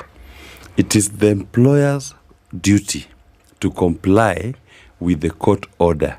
It is not the employer to say that I'm waiting for KRA or I'm waiting for the AG or I'm waiting for whoever to give me an advisory. Because remember, all these people you're waiting for were parties to the case. They were also litigants. They lost. Okay. So if it comes into effect, yes. So are we saying that the monies that I have paid I should be refunded? In fact, what Senator is saying is correct. The monies that have been collected based on an illegal act, the collections were illegal. Those collections need to be refunded. In fact, the conversation today in the morning in the whole country should be how the Kenyan government is going to give back almost 300 billion Kenyan Now you're in shillings. contempt of court. The court said that they are not. No. Until Senator Omtata gets a different opinion from the Supreme Court. I want to explain this. I In fact, want to explain this. There are two limbs. Okay. What the court said was this. The court said, on the prayer to refund the money, it was not pleaded in the petition. That was never a prayer in the petition. So we will not delve into it. That is the part A. And part B, they say, but in any event, there's the presumption of constitutionality. So the basis for a court is moved by pleadings. So you go to court and say, I want my money back. There was no plea on that in that court. So they said we are not going to delve into it. But the totality of what we must take home is this. The court has declared the legal instrument by which the money was collected to be unconstitutional. Ab initio, it's illegal. So what is the law on VAT? What is the law on housing levy? It is the law that existed as at 2022. So there is no legal framework for which somebody can deduct my pay slip for housing levy, independent of now the affordable housing levy. There is no basis for a pump attendant to deduct from my pump price 16% VAT. It is lost, and if they do so, it's theft. And we must claim the money back. Okay, it gets trickier. That refund clause which you say was not pleaded in court, it gets trickier. Yes. All these months. But it's not the court, the Supreme Court, the Court of Appeal got it wrong. It was pleaded. In my petition, it was pleaded right from the High Court. It was pleaded? A refund, it was pleaded. So the judgment missed that out. They missed it out. And let me say this. In fact, in Okia's petition for the High Court, the judge also missed out the component of estimates of revenue and estimates of expenditure as components, because he said that is the law, but the government has done that already in the Appropriations Act. When it was opened, the Court of Appeal, it was not there. This gets really interesting because what we are saying, I'm still on this track of refund. I get a receipt every time I fuel my vehicle. Yes. So what should I do? Work out how much I've spent. And go to KRA. Yes, and say, excuse me, guys, yes, 8% here. Please, give me. In fact, that's ideal. In fact, for the next year, those who keep receipts like yourself, I'm actually looking for Kenyans who keep receipts. Yes. Because then you have a basis to go to KRA and ask them to give you a tax credit. Okay. And if they don't, we seek a declaratory order of KRA that going forward, my tax obligations will be less because of credit. This amount, yes. Jadida, come in. Some of then what amendments are contained in the Finance Act of 2023 included that VAT on fuel moving out from 8% to 16%. There was the pay, a new tax bands coming up, 32.5% for those earning between 500 and 800, and 35% for those earning 800 and above. For pay as you earn. Digital assets tax on income from transfer or exchange of digital assets, and so on and so forth. So which of these amendments in the Act are actually now going to have a direct impact on government? Because I now want to focus on the government is going to lose a revenue stream here. Okay. So based on the Court of Appeal judgment, from the discussions you're also hearing, it's going to have a big impact. For let me say the first one, the Income Tax Act, as much as per the Court of Appeal that they are not going to reimburse what was there previously, but going forward, it's going to be a relief, especially for the normal citizens who've been paying taxes. They pay, for instance, so the tax band. So you're going to go back to the previous tax band. So that's a relief to the normal employees. So yeah, it's a relief to them. But to the government, it's going to be difficult. They're going to have a lot of financial constraints because times have changed.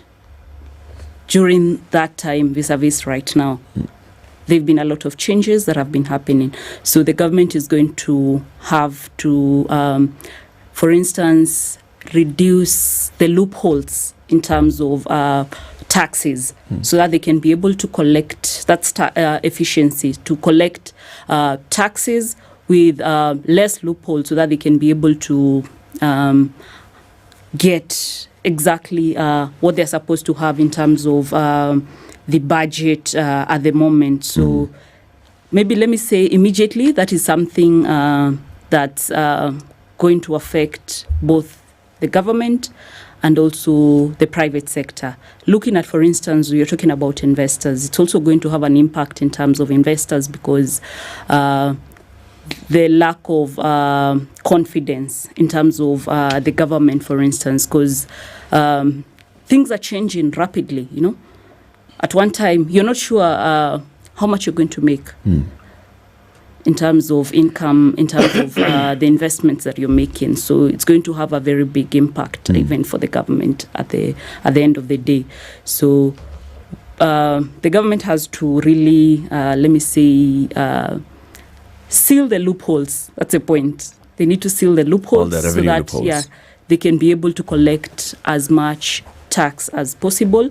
But at the same time, the Kenyans are going to have a sigh of relief because there have been a lot of financial constraints. So, yeah.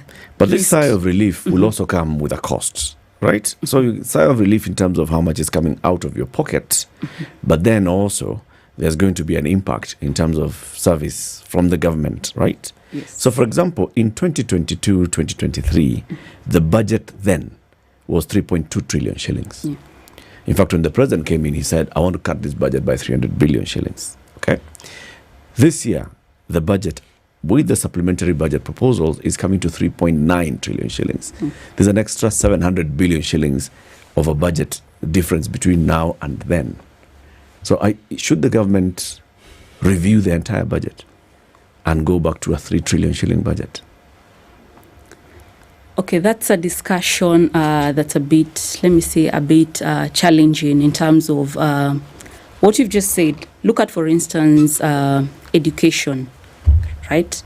The supplementary budget discussions have been going on, and they're doing cuts in terms of that.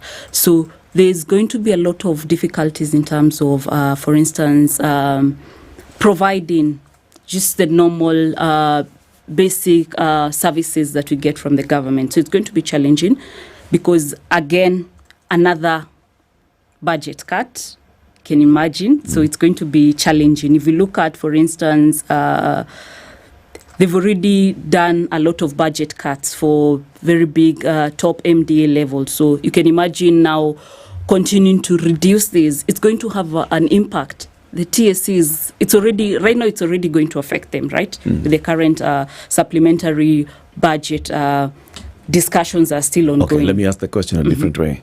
Judida, as a PFM expert, was there justification to increase the budget from last year, January? The budget for the country was 3.2 trillion shillings. This year, July, the budget is 3.9 trillion shillings. Was it justified to have such a huge rise in proposed government expenditure? Try yes or no. Okay, or let's depends. go. Let me say it depends. 30th June last year, 2023, the government is spending 3.2 trillion shillings. 1st of July 2024, the government wants to spend 3.9 trillion shillings. Is it justified? Well, I think to help Jadida, in the face of the judgment that this court has made, declaring the whole thing nullity, there can be no justification. It's null and void ab initio. No, does it make sense to propose to land spend? council can expound more on that, the impact of the consequences. Look at it this way. You cannot raise within 1 year, you're trying to raise an extra 700 billion. I mean, it's the same economy. Nothing has happened exponentially in the last 1 year that your economy is growing by 700 billion. You're able to release 700 billion, collect 700 billion in 1 year. Look at how long it took, for example, Kibaki to take our budget from 300 billion to almost 900 billion. It took him 10 years. 10 years, yeah. It took Uhuru 10 years to get it from 900 billion to almost 1.2 trillion. So, and yet Ruto wants to do it in 1 year. I mean, that makes sense. And just to also address this point, you know where we are now? We should be going back to changing, then collapse the entire budget and start the budget making process afresh. Because if we don't do it, what these guys are going to do is this. They are going to open up and continue this illegality by going to borrow illegally from banks to cover this hole. And this is what has led us to this mess that we are in today. You saw Moody's downgraded us and downgraded 3 banks in Kenya. KCB, Equity, Cooperatives to C, CAA. Now, that is almost the junk bond thread. And these are the ones who lead in lending to government from the domestic market. This is a danger, and Kenyans need to wake up and say, no. We've got to end it there. Thank you very much for joining us this morning. These conversations, of course, have just started. We'll have to continue them in coming days. Willie Sotieno, Advocate of the High Court, Jedida Wanjage, PFM Specialist, and Senator Okiya Omtata. A minute after 8, news time.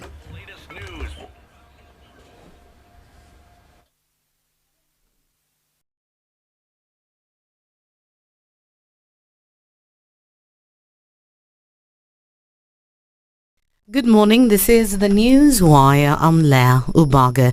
Some UDA members are now calling on their party leader, President William Ruto, to help resolve the ongoing wrangles in the party. Led by Alex Hamasi, they threatened to leave and join other parties. The members also claim that the ongoing tension between the current Secretary General Cleophas Malala and Joe Helende, who declared himself as the acting SG, threatens the unity of the party. Nataka niambie rais, please mama watu wa kuone ukiongea kwa haya maneno. Hatuwezi kubali wao watu wengine kutokea kando kando kusema ati tunasikia ule mtu mwenye alituwip tukasaidia William Samoei Ruto anataka kutolewa kwa chama. Hiyo inawezekana kweli?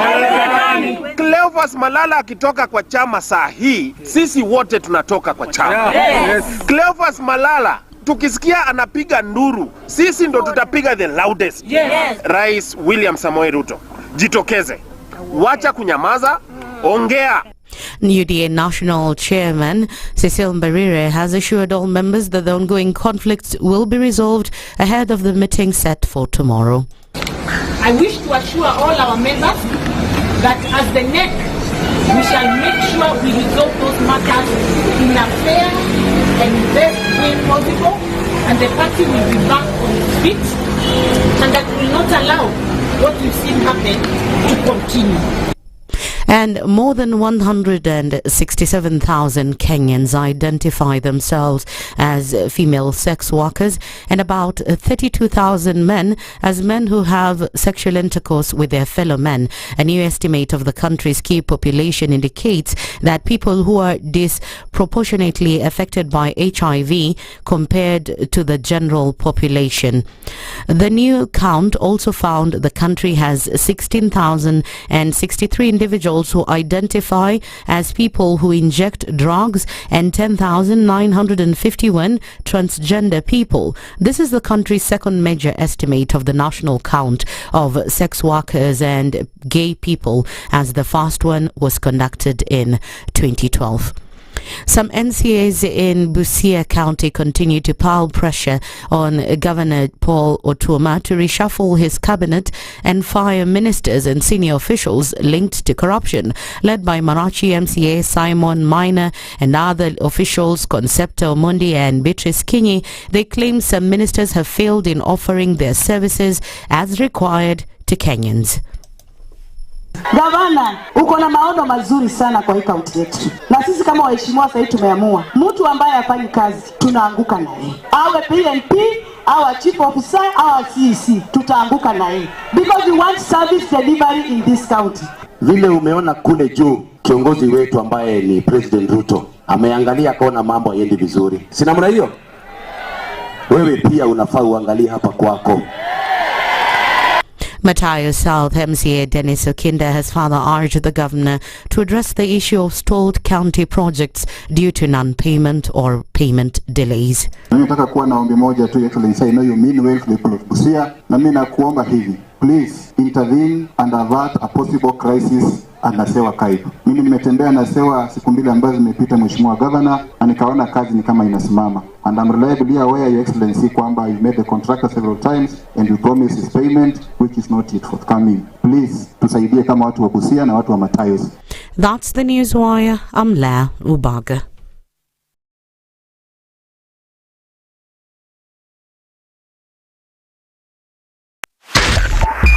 .5 SpiceFM, Kisumu.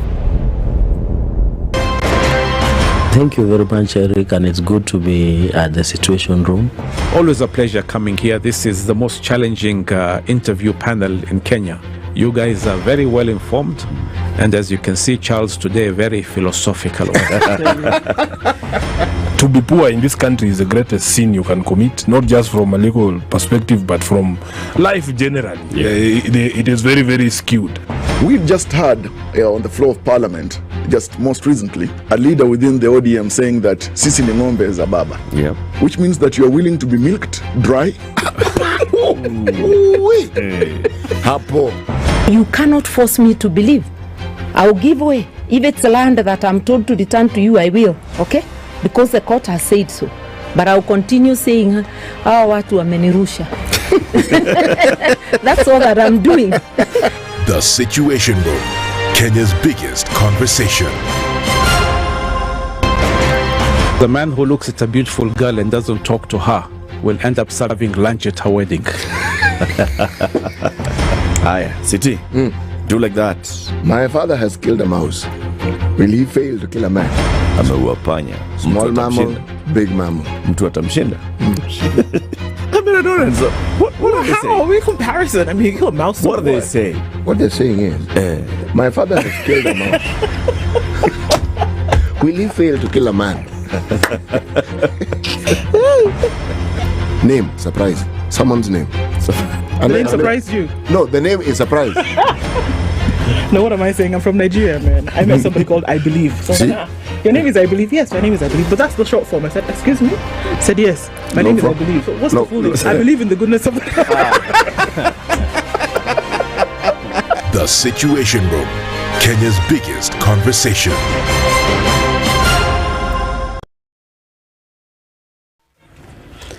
What's happening on the roads? Let me tell you, Thika Superhighway, this is the peak traffic hour. So it stretches Kiambu Road, it stretches all the way, and then you get to Ngara as you approach now on Murang'a Road, as you approach the Globe Cinema roundabout. It's also quite busy. Roads within the CBD, you know what happens. All of them are really busy. And then let us look at Landis Road. Landis Road coming in towards town, into Haile Selassie Avenue into town, busy. Okay, Aerodrome Road coming to Bunyala roundabout, busy. Langata Road as you approach the Lusaka and Nyayo Stadium roundabout is also quite busy. Ngong Road is only busy as you approach the lights and the roundabouts, and also Mbagathi Way is busy at City Mortuary roundabout. The issue that was there earlier along Dennis Pritt Road is still there, but it's eased off a little bit. Limuru Road coming in towards town and getting out of town is moving smoothly today.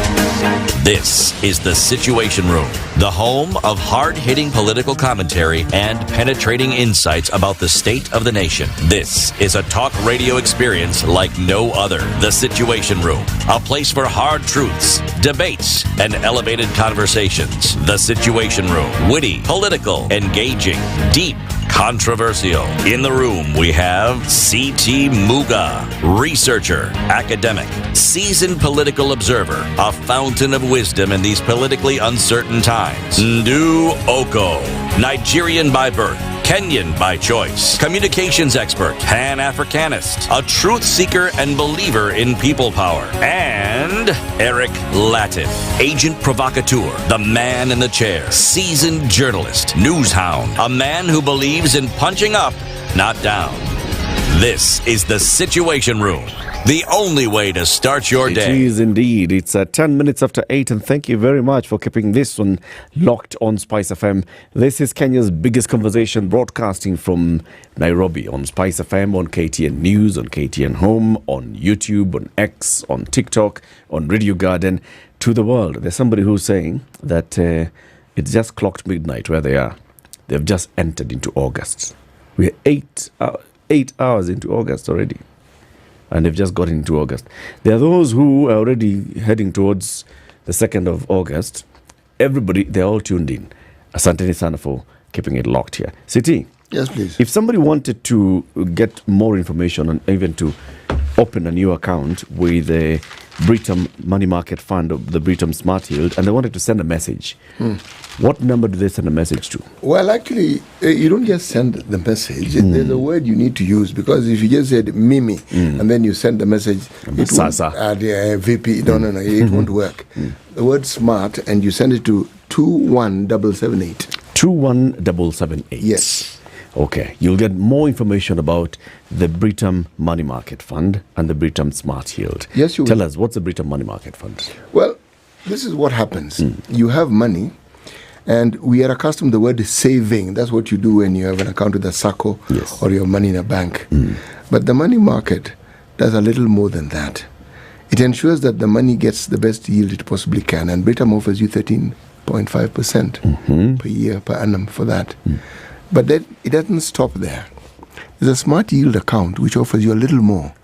If you keep your money for longer, they'll then offer you 14% per annum.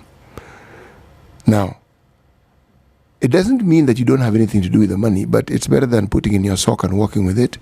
It's better than putting it under your mattress and sleeping on it. It is better than whatever it is you do with money that doesn't really help. Okay? It's better than walking into a cultural establishment and walking out without it. Yes, you walk into a cultural establishment and you spend it and you're happy, and then you go back home and wonder where your money went. And you know very well where it went. You know what you did. Yes. So, and you can also just invest directly, ke.britam.com. That's ke.britam.com. Very soon, we'll start a conversation about how we can all start saving, and then open an accountability platform and a group, right? Yes. They say, me, I want to invest for this, you want to invest for the other. You put in the money. We'll just be having these things of, like a chama, yako imefika ngapi? Are you closer to your target than before? But the good thing about this is you don't need oodles and oodles of money. 1,000 shillings will do the trick. Yep. Just one. And if you put 1,000 bob and you take a screenshot of that message and you send it to our DM, SpiceFM KE on X or Facebook, one of you is going to win 5,000 shillings today. Edna is back. Edna is going to pick the winner at the end of the show.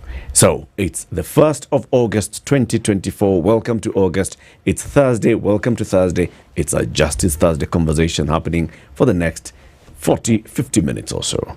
We are joined by two people from the judiciary. One is the Lady Justice Agnes Murgor. She is a judge of the Court of Appeal, and she's the chair of the Administration of Justice and Performance Management Committee in the judiciary. And Dr. Joseph Osewe is the Director of Planning and Organizational Performance in the judiciary as well. Karibuni sana, Judge, and karibu Daktari. Thank you very much. You're here because we want to talk about the judiciary scorecard and the performance of the judiciary. The last time you were here, Your Ladyship, we were discussing how the judiciary has done in terms of how many of the backlog cases have you cleared, how much have you made it easier for us to access justice, to file cases in court, how is it easier, how much easier is it to get a bench appointed if you wanted, all those things. You'll tell us more about that. First, we do the thing that we normally do. City has the day's proverb. And this week, the proverbs are from landlocked countries of Africa. Which one this week? Burundi. Burundi. Yes. Dr. Yosewe, what's the capital of Burundi? Bujumbura. Well, we all thought that at some point. And then, no, it's the largest city. It's the commercial capital. Yes. But the capital is called Gitega. Like if you ask many people, what's the capital of Tanzania, they'll tell you Dar es Salaam. It is not. It's changed, yes. It's Dodoma. So. Thank you. Right. Today's proverb. Today's proverb. A visible stone does not harm the hoe. A visible stone does not harm the hoe. Dr. Osewe, again, I start with you. We are going in seniority here. Unfortunately for you. What's your interpretation of this proverb? Judge is more senior than me. So we start with you, then we go up.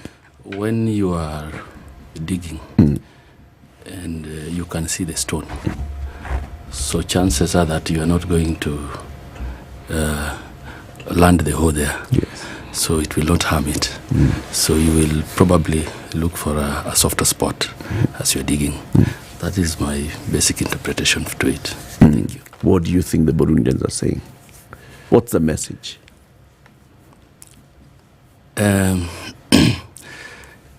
If, for example, you are seeing something, an obstacle or something that is likely to be harmful, you don't need to spend a lot of time on it. You need to focus more on things that are not directly visible. Yes, to you. Yeah. What a good one. All right. Bottom-up principle. We are starting from the bottom, now we go up. Your ladyship. What's my take on that? Yes.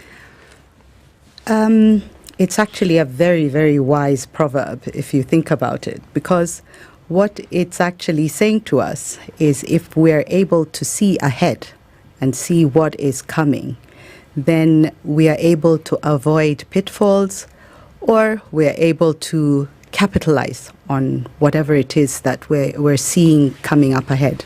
And that way, we can avoid having to,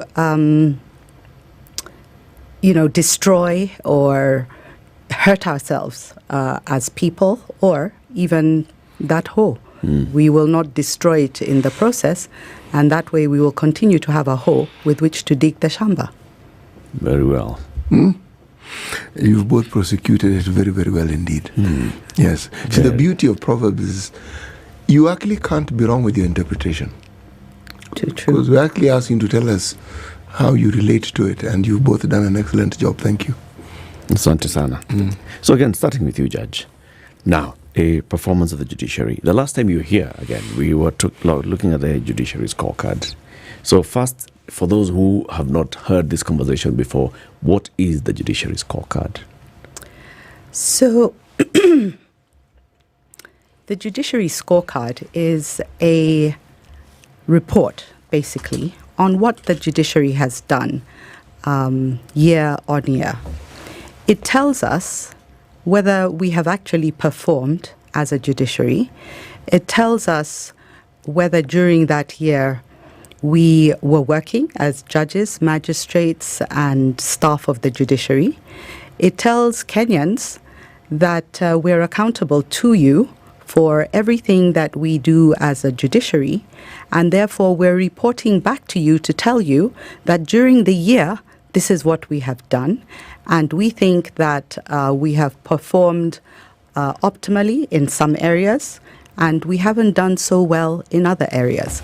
But at the end of the day, we are telling you as Kenyans that this is what we have done, which is something that was never there before. Before the 2010 Constitution, the judiciary never told Kenyans what it is they were doing, whether their cases were being resolved. There were always complaints about, I filed my case 5 years ago, until today, I've not even got a judgment. So today, we're able to tell them that we have done so much. In some cases, we have resolved your judgments, but in other cases, we may not have reached your judgment yet, but for sure, we will get there, and you'll get your justice from the judiciary. That's what the scorecard is all about. Is it a requirement of the law? Definitely, it is a requirement of the law. The Constitution mandates that the judiciary gives this report every single year. And the report is then tabled in Parliament. Parliament debates it, and, we're able to justify even the budgets that we get as a judiciary. Are there specific parameters that you must report on? Yes, we have to report on on our backlogs, whether we have what our backlog is looking like. We have to report on the filed cases. We need to tell them about the staff complement. We need to tell them about the budget, how we have used it, and so on and so forth. So there are various parameters which must be in this report that goes to Parliament. But the performance management report, which is really our own scorecard, is about the court's performance. It's about whether the judges, magistrates, the courts have performed over the year. And it gives you the numbers, the statistics of each individual court, right down to the small claims courts. And so that way, any person or a litigant who has a matter in a particular court can be able to read that report and say, okay, at least I can see my court has done something this year. I hope next year my matter will be resolved. So the Performance Management and Measurements Report 2022-2023, which we launched on Friday last year, Friday last week, is really all about individual court performance. It's about getting granular on all the matters that are being handled by different courts around the country. Process is important, of course. You're a judge. This is what you look at all the time. So then tell us about the committee that you chair, and then Dr. Osai will tell us about the directorate that he heads, because then that tells us how we arrive at what you're showing us as your performance. So this committee that I chair was previously called the Performance Management and Measurement Steering Committee.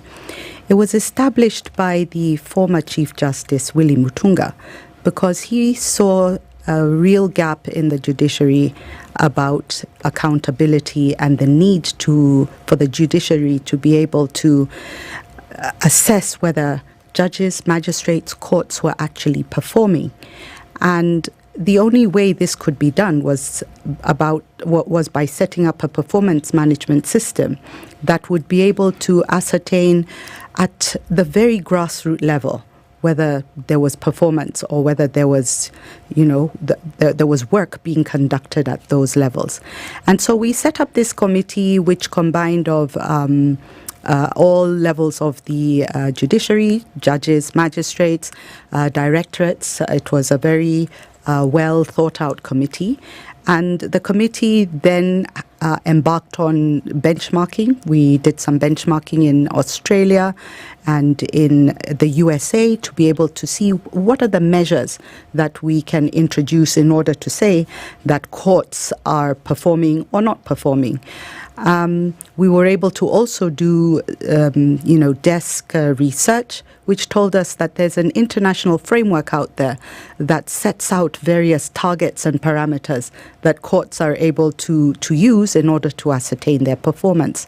So we have signed, or once we were able to sign the various parameters, which includes how long it takes to resolve a case before it goes into backlog, targets such as having cases resolved in 360 days exist as targets. Targets such as when we deliver our judgments, we're required to deliver them within 60 days from the date that that the court reserved that judgment aside for delivery. There are very many other parameters that we indicate in the performance understanding.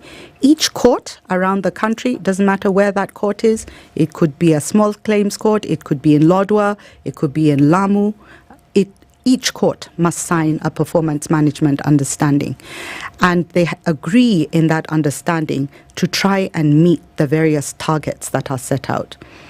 We also are able to set up, we were also able to set up in the time a way of collecting data. So every single day, when we hear our cases, we submit data on what happened to that case that day. So you can't just have your case come up for hearing and then nobody knows what happened to it that day. Data is submitted back to Depop, to our directorate, and that data will tell you whether that case was finished that day, whether it was adjourned, who adjourned it, why it was adjourned, and so on and so forth. So this data is collected from all around the country. So with the use of our data and the targets, we're able to then ascertain what the court performance looks like. And we actually also go to the ground to be able to say that this is where how we're able to ascertain those results.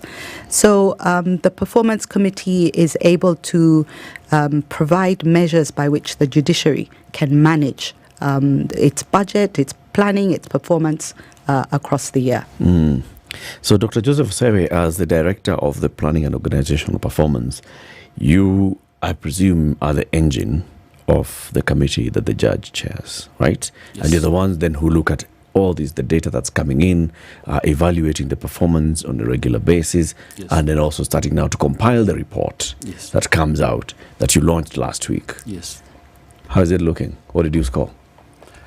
The overall score was 97% this time. Previously, it was at 93, so that was a great improvement.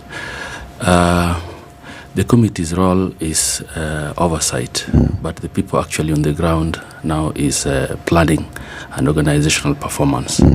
So as Judge has stated, every day, any activity, and now we are digital.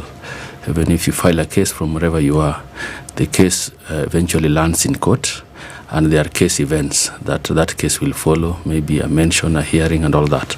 That is captured daily by court assistants and actually sent to us. So that is the data that we collect that informs the decisions that are made at the committee and at the higher levels. Basically, my department is comprised of statistics and research. We do research also. We also have performance coordination, the ones that feed directly to the committee. And we also have a department that deals with quality assurance. Mainly what they do is surveys and also setting up management systems. So when data is collected on a daily basis, then at the end of every month, we get the monthly returns. And then we compute the various indicators. Like we need to inform courts, how are you doing? It's just like a dashboard. You're driving a car, you're at 60, you need to increase speed or you need to reduce. So we tell them, for example, how many cases have been filed and how many cases are you concluding. And that we call the case clearance rate. It's a process measure which shows you how you are performing. In terms of the backlog, categories, are you having backlog that is going beyond 5 years, 3 years? Are there cases in the system? So those are the kind of data that we analyze and feed it to the committee. So basically my department is the one on the ground that now collects all this data, and they say now data has become the black gold. So a lot of decisions that are made in the judiciary are informed by data that actually my directorate is the one that analyzes it. Thank you. You know, when you say the score was 97%, yes, by any estimate, that's an excellent score. So it means that you only have a deficit of 3%. Yes. Let me just ask. So the variables that you look at, that when you amass them together, give you this percentile, what are some of the key components? When Judge talked, she said that we also have what we call backlog. Our definition of backlog are cases that have been in the system for more than 1 year. So when, for example, you file a civil case, it's supposed to be resolved within 1 year. But if it goes beyond that, then it becomes backlog. A criminal case also, for that matter, is supposed to be resolved within 1 year. If it's not resolved, then it goes into backlog. So when I say that we are going at 97%, that is very good performance, the way you have actually indicated. But there is also backlog that needs to be cleared. So yes, it is good. Cases are being filed. We are resolving. So assume we filed 100 cases, and let's say 100 cases, and we solved 97 of them. It means we are still have three that is going into the backlog. So yes, we are doing well, but based on where we are coming from, it means still we have backlog to clear. So that is what it actually means. We are doing very well, but still we are coming with backlog that has built up, and also now that we have opened the doors for filing cases, even from wherever you are using e-filing, more cases are also being filed. So that's the situation we are in. Yes, we are doing very well, but cases are still piling. And this is coupled with challenges, because also the judicial officers are not enough. So in our view, we should have done more than 100%, so that we eat into that backlog. The more we eat into it, the more we reduce it. And eventually we'll come to a situation whereby the cases filed vis-a-vis the cases resolved are at par. Are we saying, I've heard you mention this, but are we saying that because of all the effort that the judiciary has made, the efforts to create more awareness of the services that are being offered, even the alternate justice system mechanisms and so forth. Are we saying that this has increased the appetite of the citizenry to take their matters? You're nodding. Of course. And I haven't completed the sentence, which means... Of course. So is this a good thing? It's a good thing because now people can access justice. One of our measures is how they can access justice, whether physically or virtually. Yeah. Now, you see, we had a scenario where litigants or advocates had to go to the physical courtroom. But now you can file the case from wherever you are. So even if you are shy, you had problem with transport, now you can actually file from where you are. So the filing has actually increased. But the alternate mechanisms that the judicial system set in place was supposed to help reduce some of these, well, should you say new cases that keep coming up? Because again, with awareness, people will seek redress. They will want these matters resolved. Yes. Are we saying that when you say that you have insufficient human resource, are we saying therefore that we also have just inadequate financial resource to ensure that these things actually that the needs are actually met to satisfaction? Of course, we have inadequate financial resource and we have inadequate human resource.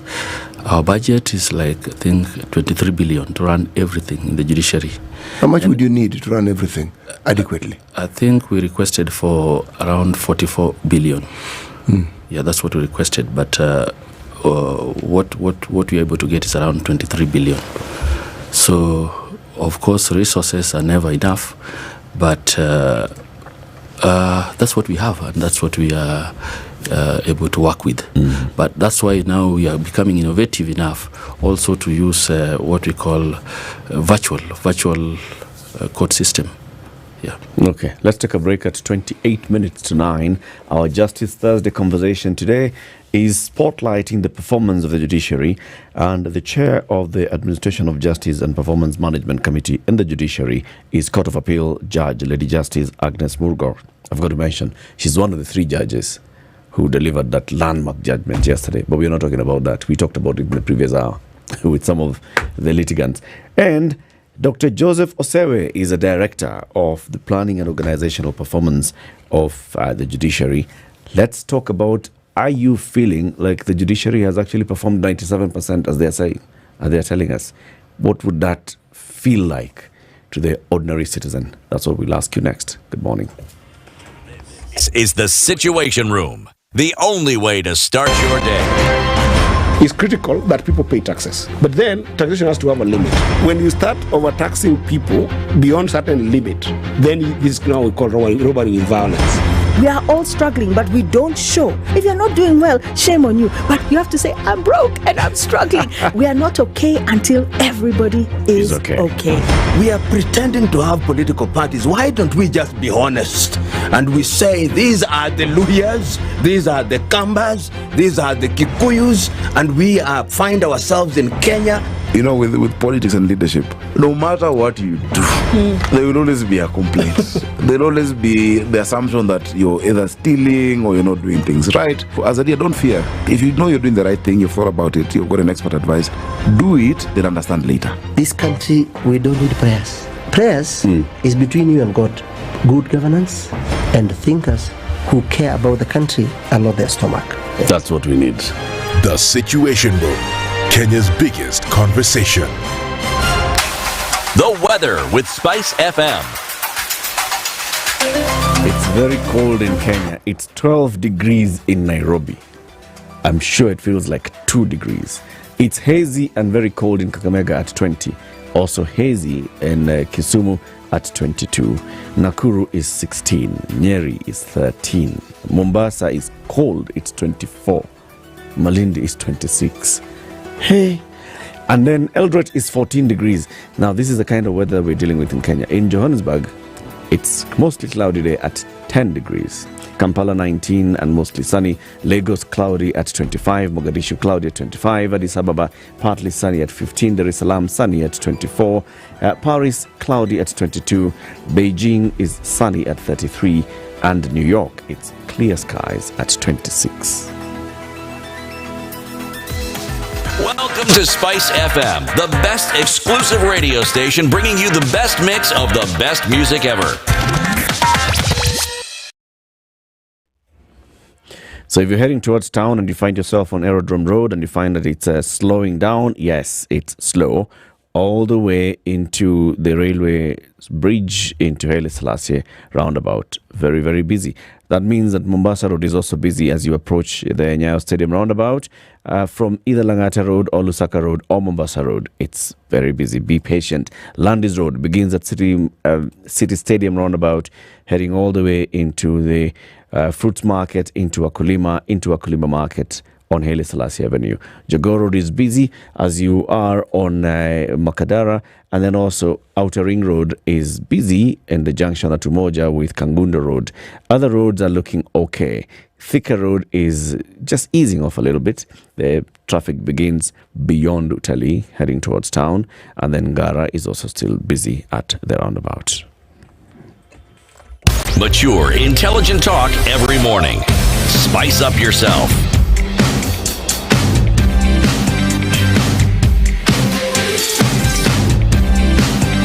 Mornings done right.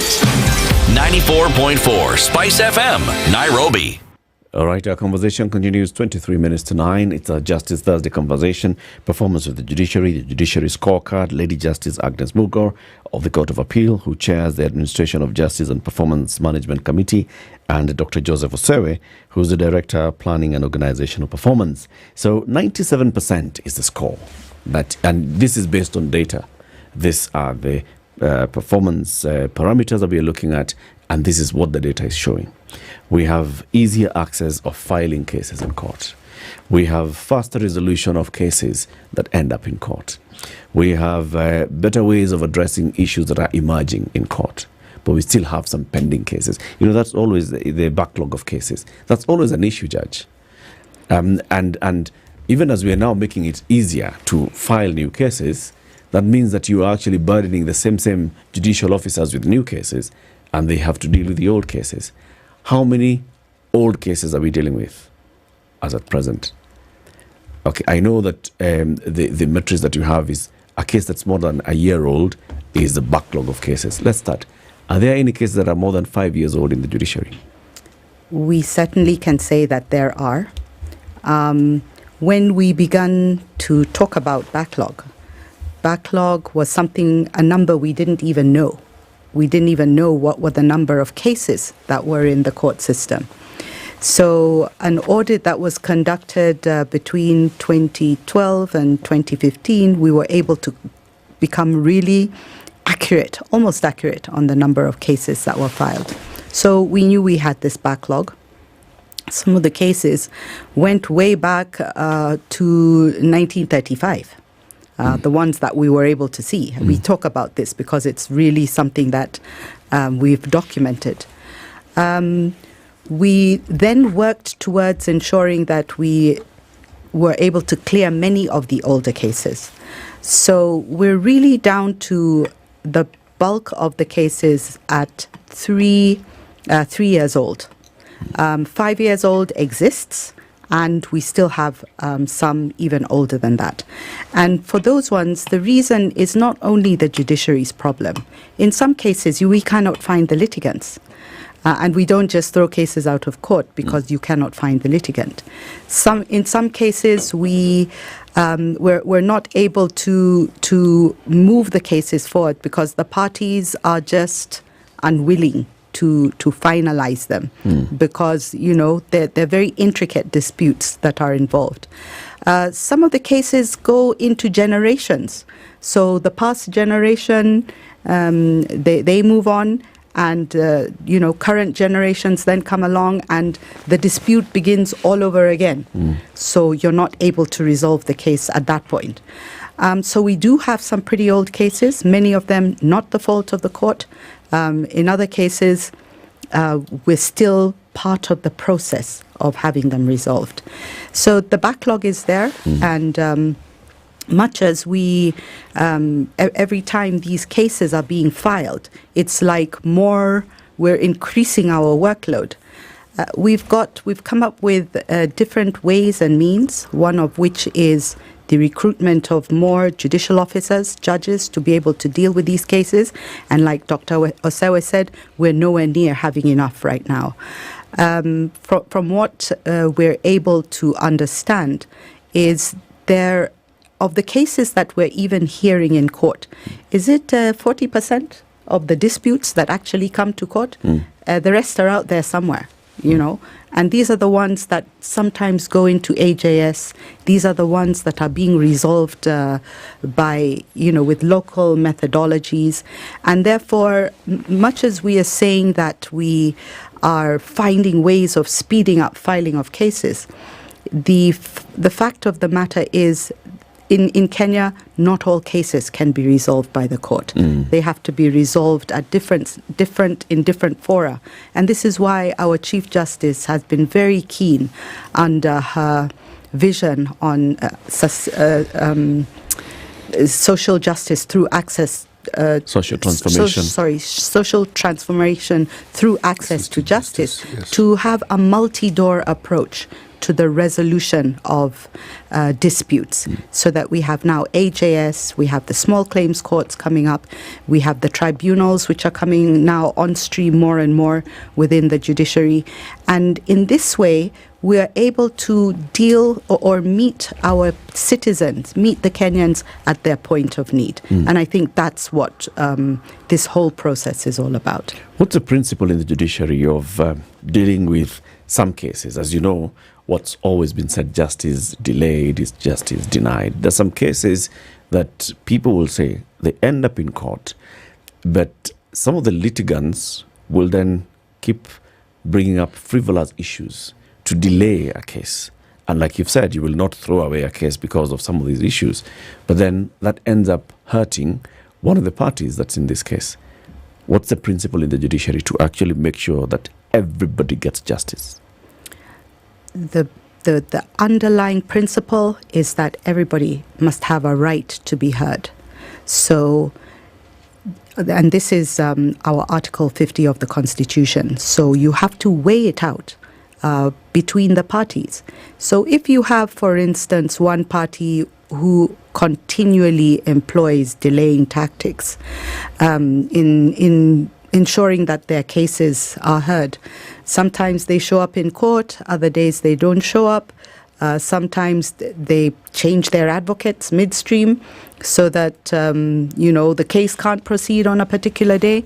These are all tricks. We know them all. And we've appreciated how they're played.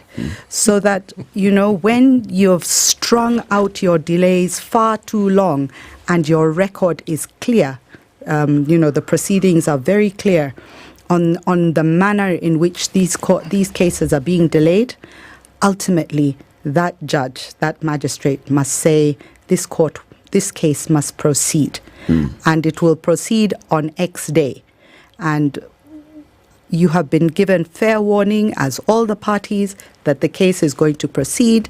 All the hearing notices have been served. The advocates have been served. Everybody's been served. And on that day, if by any chance, another excuse comes up, the judge or magistrate will say, well, it's been 2 years and we've heard all of your excuses. I think you've run out. They've run out now. Today we're hearing this case. In many cases, the party who is aggrieved by the decision will appeal to the next court, to maybe the High Court or the Court of Appeal. We are a court of record, or the High Court or the courts of equal status are equally courts of record at the appellate stage. And so we just read the record. And if the record looks like this delay has been strung out long and hard, the day for hearing came, that is the decision that we will make. We will uphold the court that rendered that decision. So it's really about keeping justice moving. We cannot delay justice because one party is not willing to proceed. And so it's balancing, making sure both parties are heard, and ultimately that justice is served. Dr. Osewe, is the tracking mechanism able to pick out some of these issues? Are you able to see that this, because just like the judge told us, every day there's a report that's filed that shows this is what happened in this courtroom. Is the system able then to pick out and see there's been, a kind of a trend here with this particular case. And what do you do with that? Yes, thank you very much, Eric. They say that if you want to improve, measure it. So we actually measure case events. Every event that happens in court, we look at it. For example, I provide data on adjournment rates. How are you adjourning your cases? Per individual judicial officer, we are able to tell that, and overally. And in the report that we just released, there were around 2 million case events, and 9% of those case events were adjournment. So we are working towards no adjournment policy. It's not possible, but we need to move towards reducing adjournments as much as possible. So that is, from the data point of view, what I provide. And not just for the judicial officers. What are the reasons for adjournment? Is it from our side, the judiciary side, or is it caused by the advocates? So we are also able to provide that data, that the court was not sitting because of this and this. The court was not sitting because the advocate was not available. The court was not sitting because the judicial officer, for example, went for a training and all that. So we are able to give that data, monitor it daily, and provide it when required. Whenever one talks about data, one looks at the 87% and one is happy. But then one must also look at the 3% and ask what it means. Because yes, we may have completed, if you're looking at just cases in terms of the numbers, you can say, well, 97% of these cases have been looked into, and yet the 3% contains or comprises of cases that are of great import, and these are the ones that haven't been settled. If you look at the cases or the case records that we have, what is the prevalence rate? What is it that you see as a commonality? Is it land? Is it corporate law, people who have issues with each other regarding businesses? Is it issues of inheritance? What is it that take the longest time in the courts? Let me, maybe Judge will respond more, but from the data point of view, there are certain cases that take long. If you look at land cases, they generally take long. If you look at anti-corruption cases, as it is now, they usually take long. But there are also certain cases that move very fast, that I can tell you, if it is traffic, it will move very fast. Most traffic cases, people plead guilty and they move very fast. So we have that kind of classification. And also, as you pointed out, commercial matters also take, civil generally, cases usually take long in court compared to criminal matters from the data point of view. But maybe I think that is an area that a judge can expound on. Yeah. Indeed. Thank you, Daktari. There are certainly some cases that get bogged down in the judiciary. Many of them are succession cases. Succession cases, like I was saying earlier, can move from one generation to the next. So that's one of them that takes a long time. Land cases also are very problematic, especially high-value pieces of land or land that involve a lot of people. We've now got many of these cases where people come back to their land and they find that you have uninvited guests. Visitors. Yes, on your land. And so those ones take quite a while because you then have to deal with all the individuals who are involved. Murder cases are also another category of cases that take quite a while as well, because for various reasons, assembling of the witnesses to come and give that evidence. Sometimes the witnesses are interfered with so that they don't come to testify. The cases get bogged down in court. We find that sometimes, under our constitution, many of the offences are bailable. So you might release the accused person on bail, and then he disappears. So or she disappears, and then the case is left in court. So many times, and until the accused person is brought to court, the case then cannot proceed. So there are some very old cases still sitting within our registries, and those are the ones that we make every effort to try and resolve quickly and bring them to conclusion. And with the various ways now in which we're able to deal with a lot of these matters, for example, our virtual courts have gone to a very great length of resolving a lot of these cases. Some of the cases now being heard virtually, the witnesses don't need to actually be physically present in court. And so because of that, the cases move quite fast. For me, it's quite an amazing phenomenon to experience as a judge of the Court of Appeal, especially when sometimes we're doing our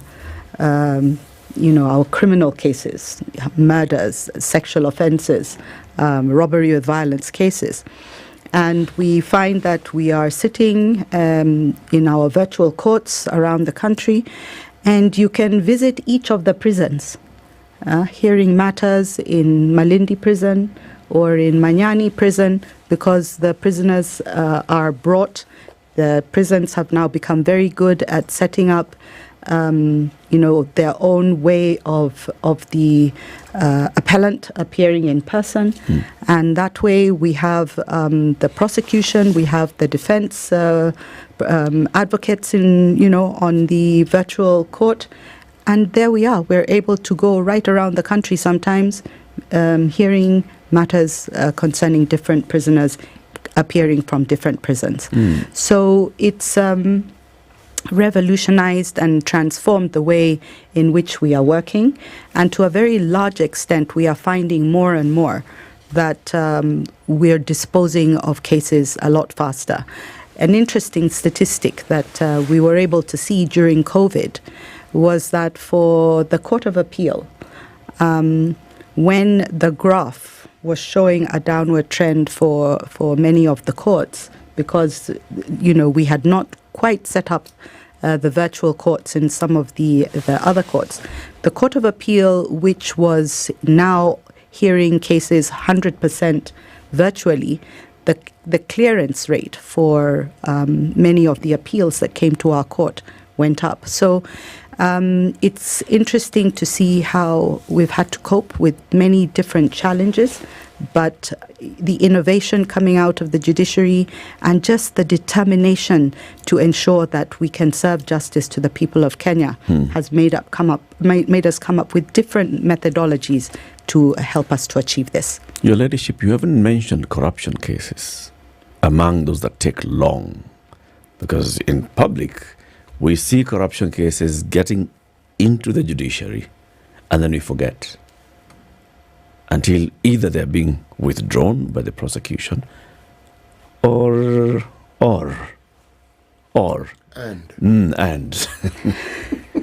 make a comment on that, on the perception that the judiciary is where corruption cases go to die.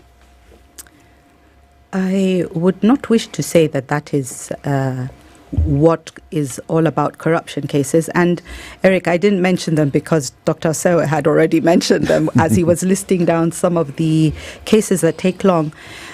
Corruption cases are very complicated cases.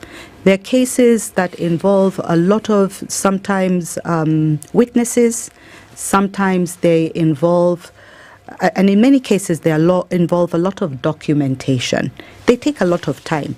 When you're doing a case where you have to analyze the documents and you need a witness to be able to go through that evidence, we can't work on speculation. We can't work on accusations. We have to go according to the evidence that is available. As to why many of them do not reach conclusion, we don't prosecute the cases as the court. We hear them. We hear and determine them. We're always ready to hear parties who come before us. Many times we're left asking for the parties to show up because they have not attended court on a given day. So that if a case then reaches the point where we have no witness, or the prosecution has not brought us the witnesses, or that the witnesses have not showed up in court, or the prosecution applies to withdraw the case, perhaps for very many different reasons, and we can't be the judge of those reasons because we were not even able to determine the case. As the court, we can only push back to a certain level, because under the Constitution, we can also question a withdrawal by the prosecution. But at a certain point in time, imagine trying to proceed with a case that the prosecution has no witnesses to produce. That case really is not going to be going anywhere. So we really are at the end of the justice process, and we can only hear the cases and determine them based on what is before us. Are there statistics that you gather that relate to offences that have been caused by officers of the court? And if at all, and if any, in any way, this impacts on the delivery of justice to the citizenry? Offences that, I didn't get that clearly. Officers of the court causing offences. We've heard of judges, we've heard of magistrates, we've heard of people who are in that system. Yes. We've heard of police officers. All these people work in the justice system. And every once in a while, matters come up that go to a hearing or go to a court. Yes. Now, I'm asking if, when you collect your data, are there statistics relating to this? That is not directly related to the statistics that I collect, but there are other units within the judiciary that would be able to collect that kind of statistics. Mine is purely statistics based on planning and performance. Yes. See, why I mention it is because whenever one looks at the judicial system, there is a tendency to look at officers of the court, judges, magistrate, full stop. Yes. Once in a while we include prosecutors, but they're not the only ones involved in the system. And if we are talking about the process of ensuring that the people who come to our courts get justice, then all the players who are involved, in one way or the other, will make an impact on the eventuality or the eventual outcome of whatever it is that was taken to court. It is for this reason that I've asked the question. I agree with you absolutely, but judiciary is just an autonomous agency like the ODPP, and so we are not actually supervising the other agencies. But probably that would be done at NCAJ level, National Council of Administration of Justice. This is the body that brings, for example, these different players in the justice chain. So for us, our concern or our relationship with ODPP is how to see that what they bring, once it gets into our system, how we monitor how the movement of the cases. And there is also an effort to do what we call interoperability of data, so that we can trace data right from the police to ODPP, to judiciary, all. But this can only be done by an umbrella body such as National Council on Administration of Justice. So there's a process of doing this, but judiciary is not the one, like supervising the other agencies. Not the lord of them all. Yes. If I can just add to that, the way the National Council on Administration of Justice works is cascaded from the umbrella organization to each and every court. We have what we call court user committees. Court user committees are made up of, the police, the investigation, the probation, the prisons, the prosecution. They come down to each court, sitting together with their court users to be able to see where the bottlenecks are, who is delaying justice in a particular court. And each individual court has its own challenges. So they address their challenges through the CUC at their individual level. So that way, much as we are not asking them to account. We're just saying we are working together as an entity, as justice players to dispense justice to the people. So let us resolve our problems at a local level so that justice can proceed in the way it's supposed to. Well said, Judge. Asante sana. That concludes our conversation for Justice Thursday today. The Lady Justice Agnes Murgor, Judge of the Court of Appeal and Chair of the Administration of Justice and Performance Management Committee, and Dr. Joseph Osewe, who is the Director of Planning and Organizational Performance. Keep it here for more. Good morning. It's 9 a.m.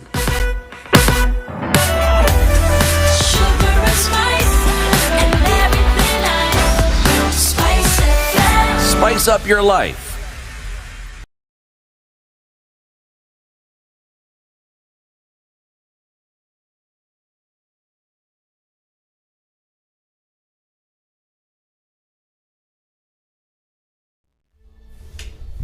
Good morning. This is the News Wire. I'm Leah Ubaga. National Assembly Appointments Committee, chaired by Speaker Moses Wetangula, says they've received more than 1,000 submissions on the appointment of the nominees. Speaking in Parliament ahead of the vetting that has already kicked off, he, however, said that the submissions were not all against the appointments of the nominees. As at this morning, the committee has received a mixed basket of over 1,300 submissions. 187 of these submissions are in the form of the affidavits contemplated under Section 6(9) of the Act. The rest of the submissions either generally oppose appointment of one or more nominees, are repetitions, are filed in support of the nominees, or are unrelated to the exercise. Those unrelated to the exercise include applications for appointment as cabinet secretaries in the place of some of the nominees. He further assured Kenyans that the submissions received will be fairly scrutinized. I want to assure the Kenyan public that the Committee on Appointments shall thoroughly scrutinize each submission made with regard to the approval hearings, where the submissions received are not in the form of affidavits as required by the Act. The committee shall, as far as practicable, include the concerns raised in the submissions in the questions that it will pose to the nominees. Wetangula clarified that all nominees, including those reappointed, will be thoroughly vetted. The committee shall conduct hearings for all of the nominees. Under Section 2 of the Act, appointment includes reappointments. Additionally, Section 3 of the Act provides that all appointments done under the Constitution or any other law for which the approval of Parliament is required shall not be made unless the appointment is approved or deemed to have been approved by Parliament in accordance with the Act. The Ethics and Anti-Corruption Commission has asked Parliament not to approve the appointment of former Kakamega Governor Wycliffe Oparanya as Cooperatives CS following corruption allegations. In a letter to the clerk, EACC has said that Oparanya is facing a corruption case where he obtained wealth through corrupt means. Last month, Oparanya suffered a major blow after the High Court refused to allow him to use his assets in the 1.3 billion shillings theft case when he was serving as Kakamega County Governor. Oparanya is expected to be interviewed by the selection committee this Sunday and has already publicly declared himself fit for the position. This is our country, and being our country, everybody who has the experience and the knowledge can serve in any government. Exactly. Yes. And you remember very well, the president clearly said that is forming a government of national unity. So a government of national unity definitely will involve members from the opposition. And it does not mean that we have abandoned our party ODM. We are still ODM members, but serving the government in our respective capacity. The Ethics and the Anti-Corruption Commission has launched investigations into the purchase of heavy road construction equipment and trucks in Bomet County. ASCC spokesperson Eric Ngumbi said they're investigating the 373 million shillings tender to establish whether public funds were lost in the process. The commission said that persons found culpable will be prosecuted and any public funds lost, if any, will be recovered. That's the Newswire. I'm Leah Ubaga.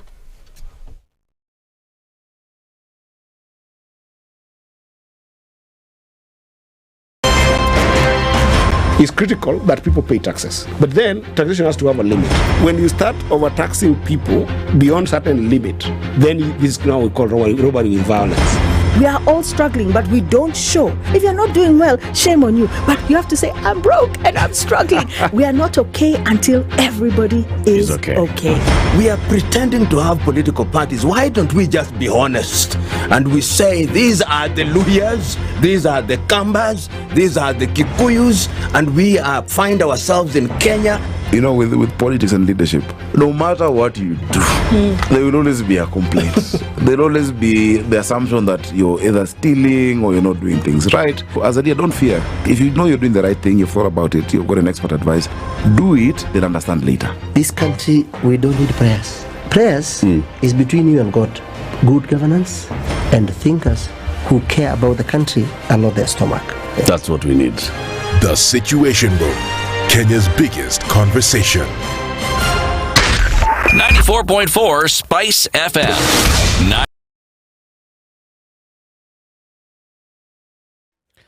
The roads and how they are looking like today. Where? It's been a busy one. Kiambu Road and Thika Super Highway, so it's now coming all the way to Mathare. So that's where the traffic on Thika Super Highway begins at Mathare. On Kiambu Road, it begins at the Muthaiga, coming down towards town. And then it's very busy in Murang'a Road into Ngara, into Globe Cinema Roundabout. Wangari Maathai Road is good. Limuru Road is good. Westlands is good. James Geshoro Road is busy. It's busy all the way from Lavington, heading in towards the Westlands and then coming in towards town, which is also quite clear then coming towards town. Ngong Road is busy between a Prestige and Yaya, and then heading towards town. It's been busy along Langata Road into Nyayo Stadium Roundabout and on Aerodrome Road into Bunyala Roundabout, and then coming up all the way to the Haile Selassie Roundabout. It's all busy, but it's also flowing. That's where the traffic situations are, and that's how the roads are looking like. Let's see, they'll be clearing up shortly.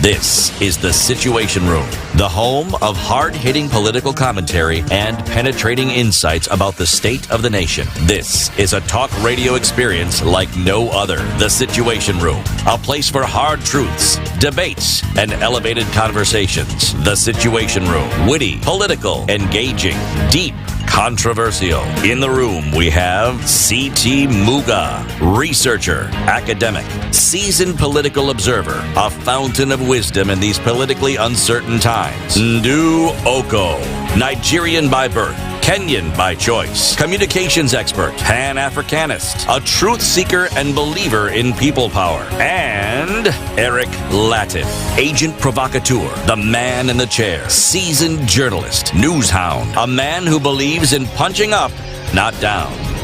This is The Situation Room, the only way to start your day. 8 coming up to 9 minutes after 9. Asante sana for keeping it locked right here. So vetting has started. Kithure Kindiki is right there. I'd like to hear the questions that Kithure Kindiki has asked. This one. Anyway, page 3 of the Standard this morning. President defends varsity funding model, says it'll help more. President William Ruto has defended the new higher education funding model, saying it will benefit more students from vulnerable backgrounds. He pointed out that the model benefits learners in public universities and in TVET institutions, government scholarships and financing from the Higher Education Loans Board.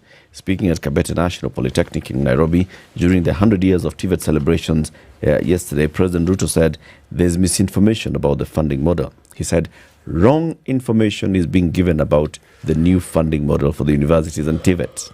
He told the MPs and education officials to help educate the public on benefits of the new funding model, regretting that parents were recently misled about the fees to be paid for students joining TVET and universities.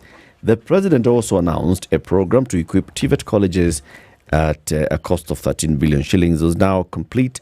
He thanked Germany and Canada, among other countries, for supporting tertiary education in the country for all going forward. So the conversation now is on this one. The university's funding model. This is what came out after recommendations that were presented to the president by the Presidential Working Party on Education Reform, that they came up with a new model that had been discussed for a while. But then, vitu kwa ground appears to be different. We want to hear from those who are on the ground. Michael Soy is the head of public service at the University of Nairobi Students Association, and Francis Omondi is the chair of the Linda Comrades Initiative UN chapter. Good morning, gentlemen. Good morning. Welcome to the hot seats of the Situation Room. How does it feel? Francis? Just a slight correction. I'm stepping in. Oh, you're stepping in from Francis? Yeah. You know what? Yes. So I think I'll just do the introduction. Do introduce yourself to the public. Yes. So my name is Ramesh Saxena. I'm the Secretary General of the University of Nairobi, the President Council. Yes. Okay. Karibu sana Ramesh. Asante. Michael? And my name is Ngetich Michael Tsoi, the head of public service, University of Nairobi Students Association. Karibu. Like to feel how the Situation Room can get hotter and hotter. Well, we'll see. First thing we'll tell you is, you know, you guys are university students. Yes. Unapata pesa hapa na pale, ingine una decide, wacha sijui tufanye nini, tununue kakitu hapa na pale, ingine. Listen, start saving early. Okay? Because you will need this money. For example, start thinking, when I finish university, I'm going to need some few items here and there. I'll move into a new house. I'll want to furnish that house. I'll want to, you know, start thinking about that. And ukipata pesa kidogo anza kuweka hiyo pesa kidogo. Don't put the money in the sock. Ama chini ya mattress. Ama give a friend to keep for you. Especially if the friend is don't. Don't. What should I do, City? Very simple. You don't need very much money. You know, when people talk of investment, you think, my goodness, pesa they're mingi. going to need mingi, digits mingi. 1,000 shillings can actually get you started. Okay? 1,000. They have a way in which they can help you not only keep your money, but also help that money grow. Yeah. Now, as I said, when I say it's 1,000 shillings, I'm not talking in parables. I actually mean it is 1,000 shillings. And the reason why this 1,000 shillings is useful is because when you have it, they do what they do best. They will put it into a process that will guarantee that this money earns you an interest. Okay? They have a money market as well as a smart yield account. Simple. And the money market will earn you up to 13.5% per annum. It's short, medium-term investment. And then the smart yield will earn you 14%. Now, once you put 1,000 shillings, it doesn't matter. Next time when you have 200 bob, you can add to it. 300, you can keep adding to it. But the important thing about this particular message that we're giving you is because right now as we speak, if you actually open that account, Eric, what happens?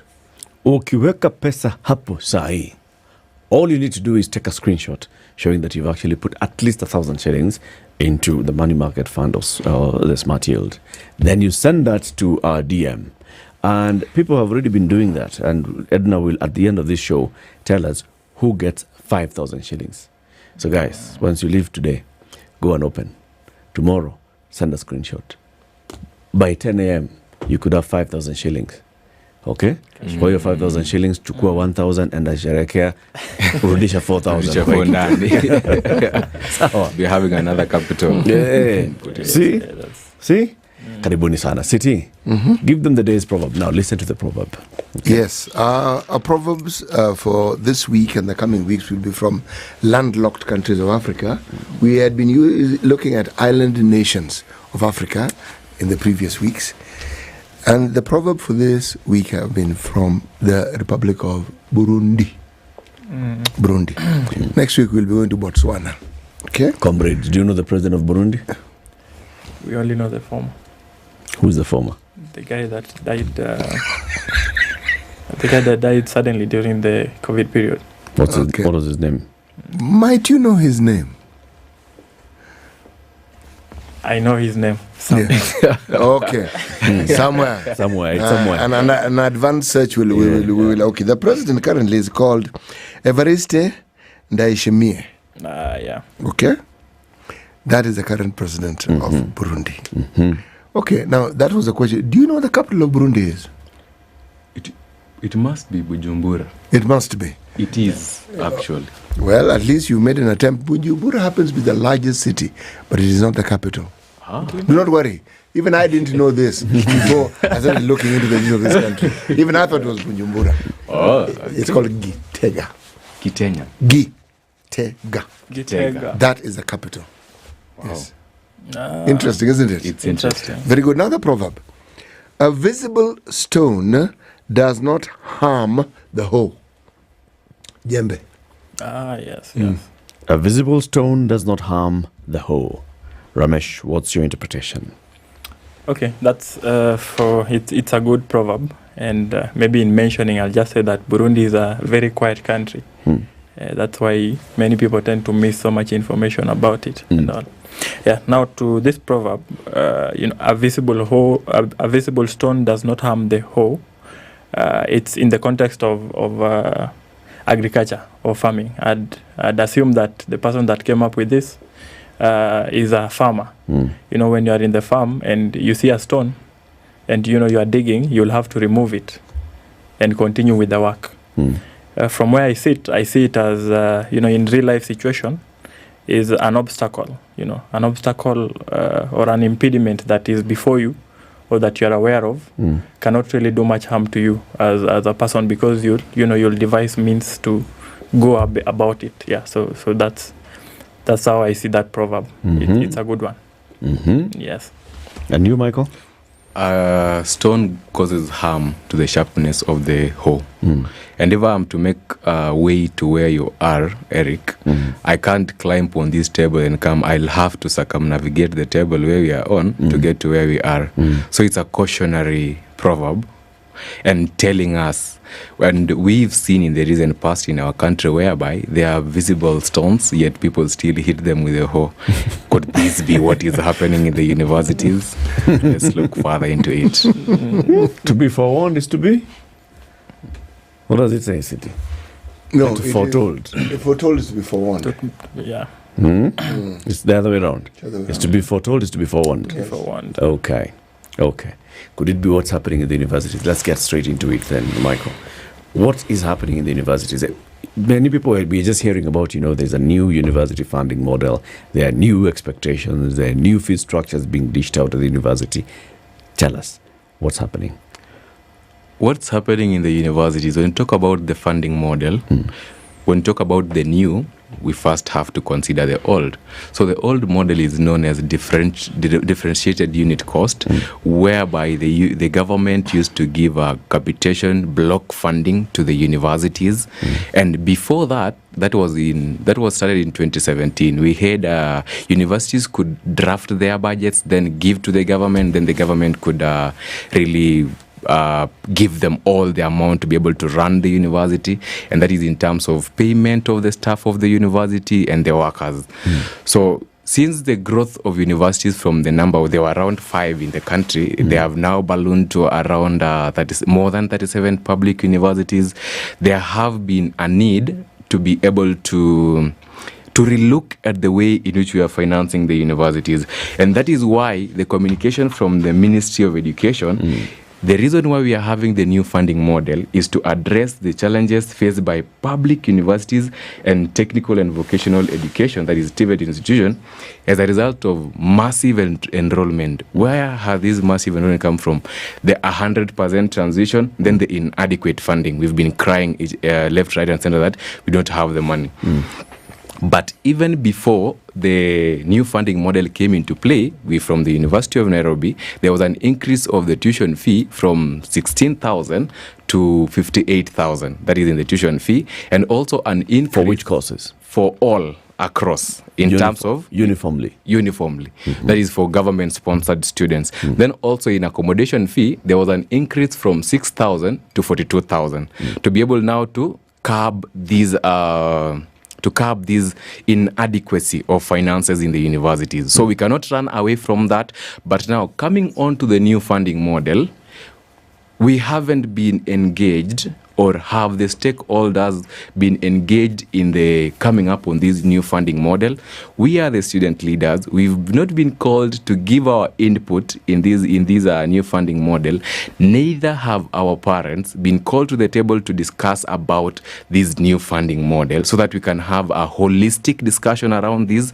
So you just find that people meet in boardrooms, conferences to ratify the decisions that they have made concerning this funding model and then say, we have engaged with the students. What's the new funding model? The new funding model entails the universities being, or the students, the university is being given funds based on the number of students. So if Soy is coming on to University of Nairobi will not be funded as a block. You will be given money based on the course that Michael Soy is pursuing and based on the necessity of Michael Soy. Is Michael Soy vulnerable? Is he less needy? Is he able to pay the whole amount of fee, or do we need to give him a scholarship? So that is the metrics. Where I have a problem. So now, hold on.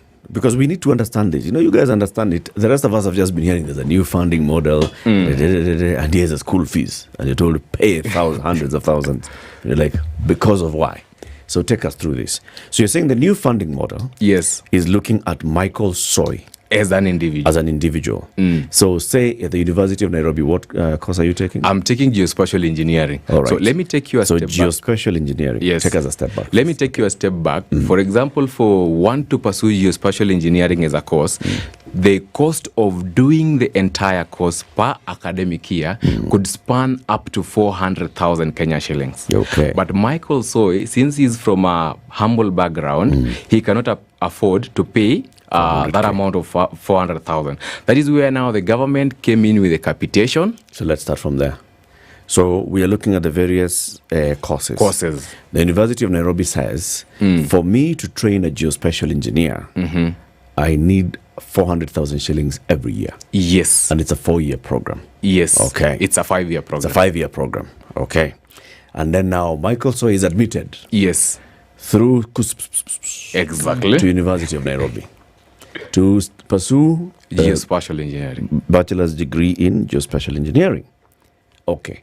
The government now looks at Michael Soy. Yes. And says, can Michael Soy afford 400,000 shillings? If he can, let him pay. Exactly. If he cannot, then we start now graduating Michael Soy to what extent he can pay. Exactly. Okay. So before the new funding model, the universities could just say COOPS has placed 7,000 students to University of Nairobi for first years. And then the government is told, we are placing 7,000 students. Then they give the capitation for that 7,000 students. But you'll find that the 7,000 students, perhaps some could not come to the university, perhaps change, and you find that there is money allocated to them. So what the government is trying to do, in my view, is we want to finance the student who is in class in the university. So the funding that will be coming to universities will be based on the number of students who you are having in the universities. And the cost they're taking. And the cost they're taking, because taking engineering will be different from taking medicine or Bachelor of Arts. So the thing, or where Michael Soy and many students have a problem is, how do we identify and know that Michael Soy is vulnerable, yet Ramesh Saxena isn't vulnerable, so that it can imply who gets 100% scholarship, who gets 70, who gets 30, and who pays the whole amount. Okay. What does the policy of the government say on identification of vulnerability, Ramesh? I think I'll also try to weigh in on this issue of the new funding model. Yeah, because I understand that some days ago, the CEO of the university funding, Geoffrey Monari, was here, and he was trying to take you guys through the process of the funding. And even in his speech or in his discussion here, he mentioned about a group, the vulnerable, who he said that for them, the household will not pay a cent. But if you go to the ground, you'll be told that these vulnerable students still pay. And you'll also be told that there has been a revision on how this new funding model or the formula works, because in the beginning we only knew categories. We had, the vulnerable, the extremely needy, very needy, less needy. But then now we have things called bands. So students are placed in, band 1, band 2, band 3, band 4, band 5, according to the level of your need. And you get that band 1, which are the vulnerable now, are supposed to being given 70% scholarship from the government. They're being given 25% help loan, and then the household contribution is 5% fees. So this information really contradicts the information that the CEO came here and talked about. And when we were starting the show, you read the paper, and it was saying that the president says that there's a lot of misinformation going around about this new model, which was rolled out in 2023, in fact.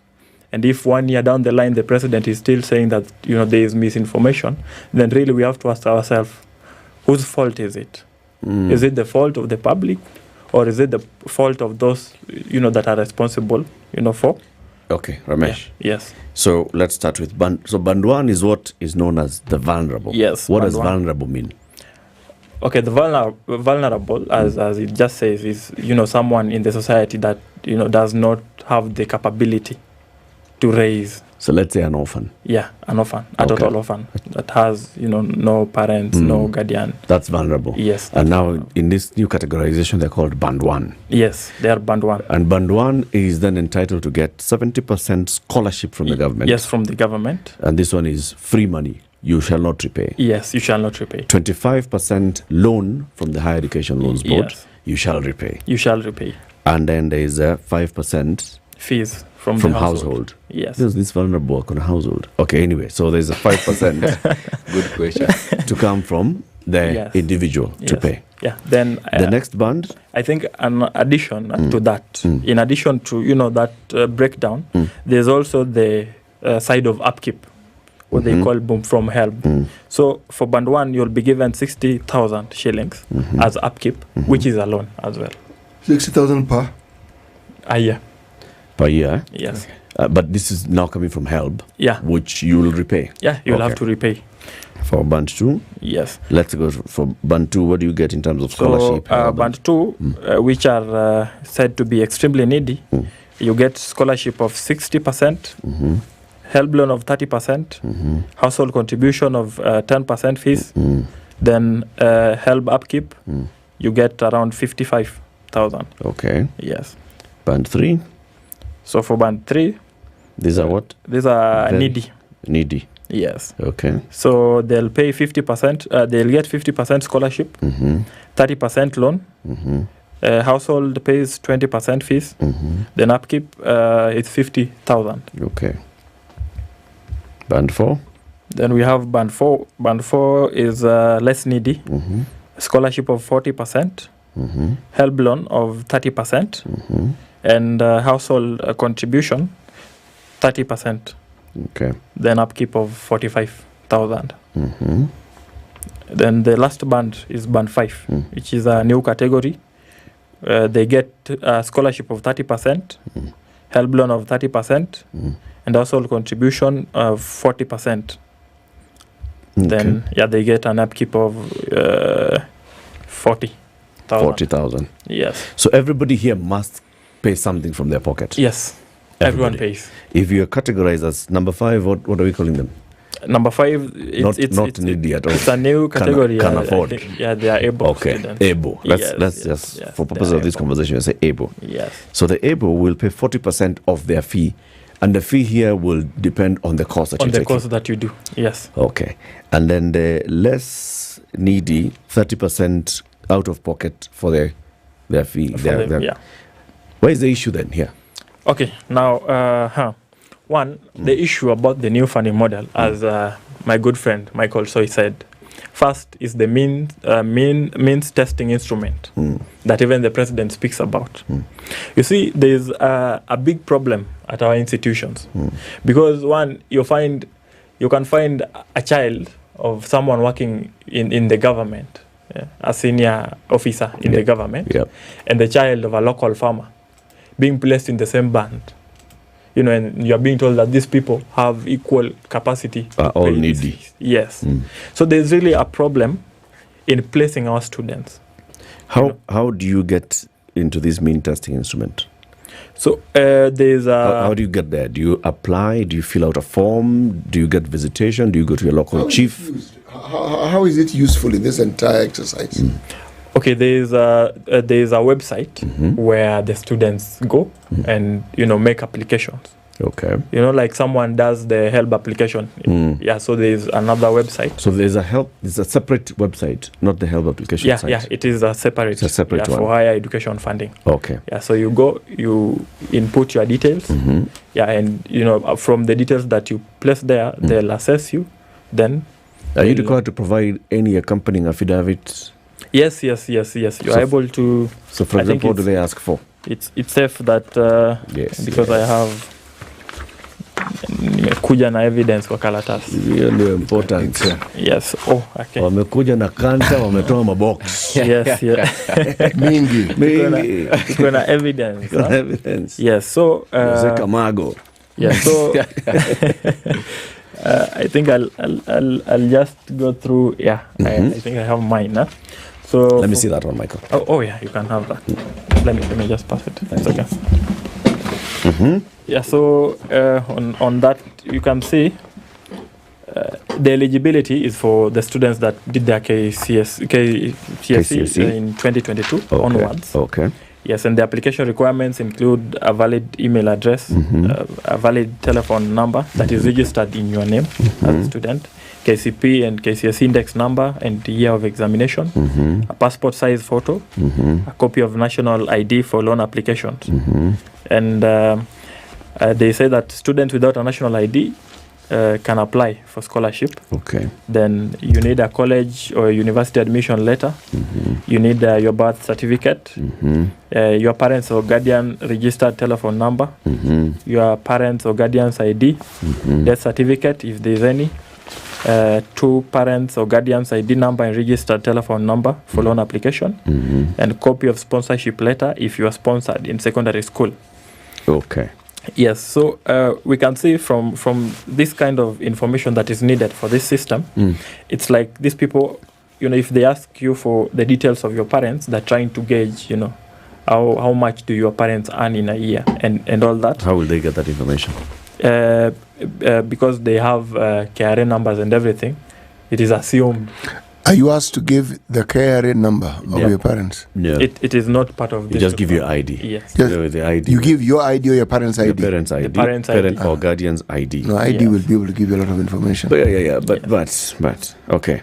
So if everybody will have all these documents. Yes. Okay, well, apart from those that have both parents, so you don't have the death certificate. Yes. So let's say, of course, you'll have all of you, whether you're in category 1 or 5, you'll have an email address, you'll have a valid telephone, you'll have a KCPE, KCSE, you'll have a passport size photo, you'll have a copy of your national ID, you'll have a college university admission, you'll have your birth certificate, you'll have your guardian or parents registered telephone number, you'll have your parents or guardian's ID number, you'll have, now, orphans will have a death certificate of any of the parent who's deceased. Yes. And that's therefore not necessarily an orphan. 2 parent or guardian's ID numbers and registered telephone number. So 2 parents or 2 guardians. Yes. Okay. And a copy. If you got a sponsorship in secondary school, you attach a copy of that sponsorship. Yes. Now, sponsorship does not include CDF bursaries and all. Yeah. Do you get a certificate when you get bursary from CDF? You don't really. Do you get a certificate when Uncle CT pays for your school fees? It does not. Even for Harambes, we do not really. Even for any Harambes that you've done, you don't get. You studied through Harambes. So the only way you'll get a copy of a sponsorship letter is if you went back to a sponsor. Yes. To actually now tell them, please, just write for me a letter. Which means that anybody can then go and have a sponsorship letter. Yeah. And they'll attach. Yeah. Okay. What if you have been educated through a bursary? How do you document this? That's the thing. Yeah, that's the problem now. So unless you go back to your CDF committee and ask them for a letter indicating, because they are not asking for a copy of a check from CDF. It's copy of sponsorship letter if you were sponsored in secondary school. And usually that sponsorship also is accompanied by an application. People don't go around hawking bursaries. They're not asking for the application. Yeah, but then, so what are they? And the point I'm making is I've got you. that you can come to city and say, city unitengenezee barua. Yeah, you know. Or I can even write a letter and purport to be the Yes. sponsor and attach. Yes. So anybody can attach all these documents here.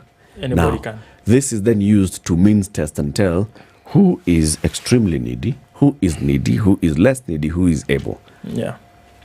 And How that is- does the university's fund then tell? Yeah, and that is where the problem lies. Okay. Because most of the noise that comes from the student is that people feel like the bands in which they are placed are not really where they're rightfully supposed to be.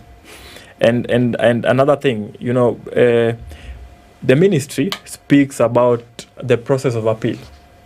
That if you are placed in band 3 and you feel like you're supposed to be in band 1, you can appeal and be placed in band 1. But our question is, if 70% of the people that are served by this system need to appeal, do we go through appeal process or do we change this means testing?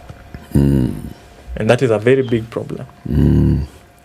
So the challenge that has been raised here is how you placed me Yes. in band 3 Yes. while I feel I should have been in band 2. Yes.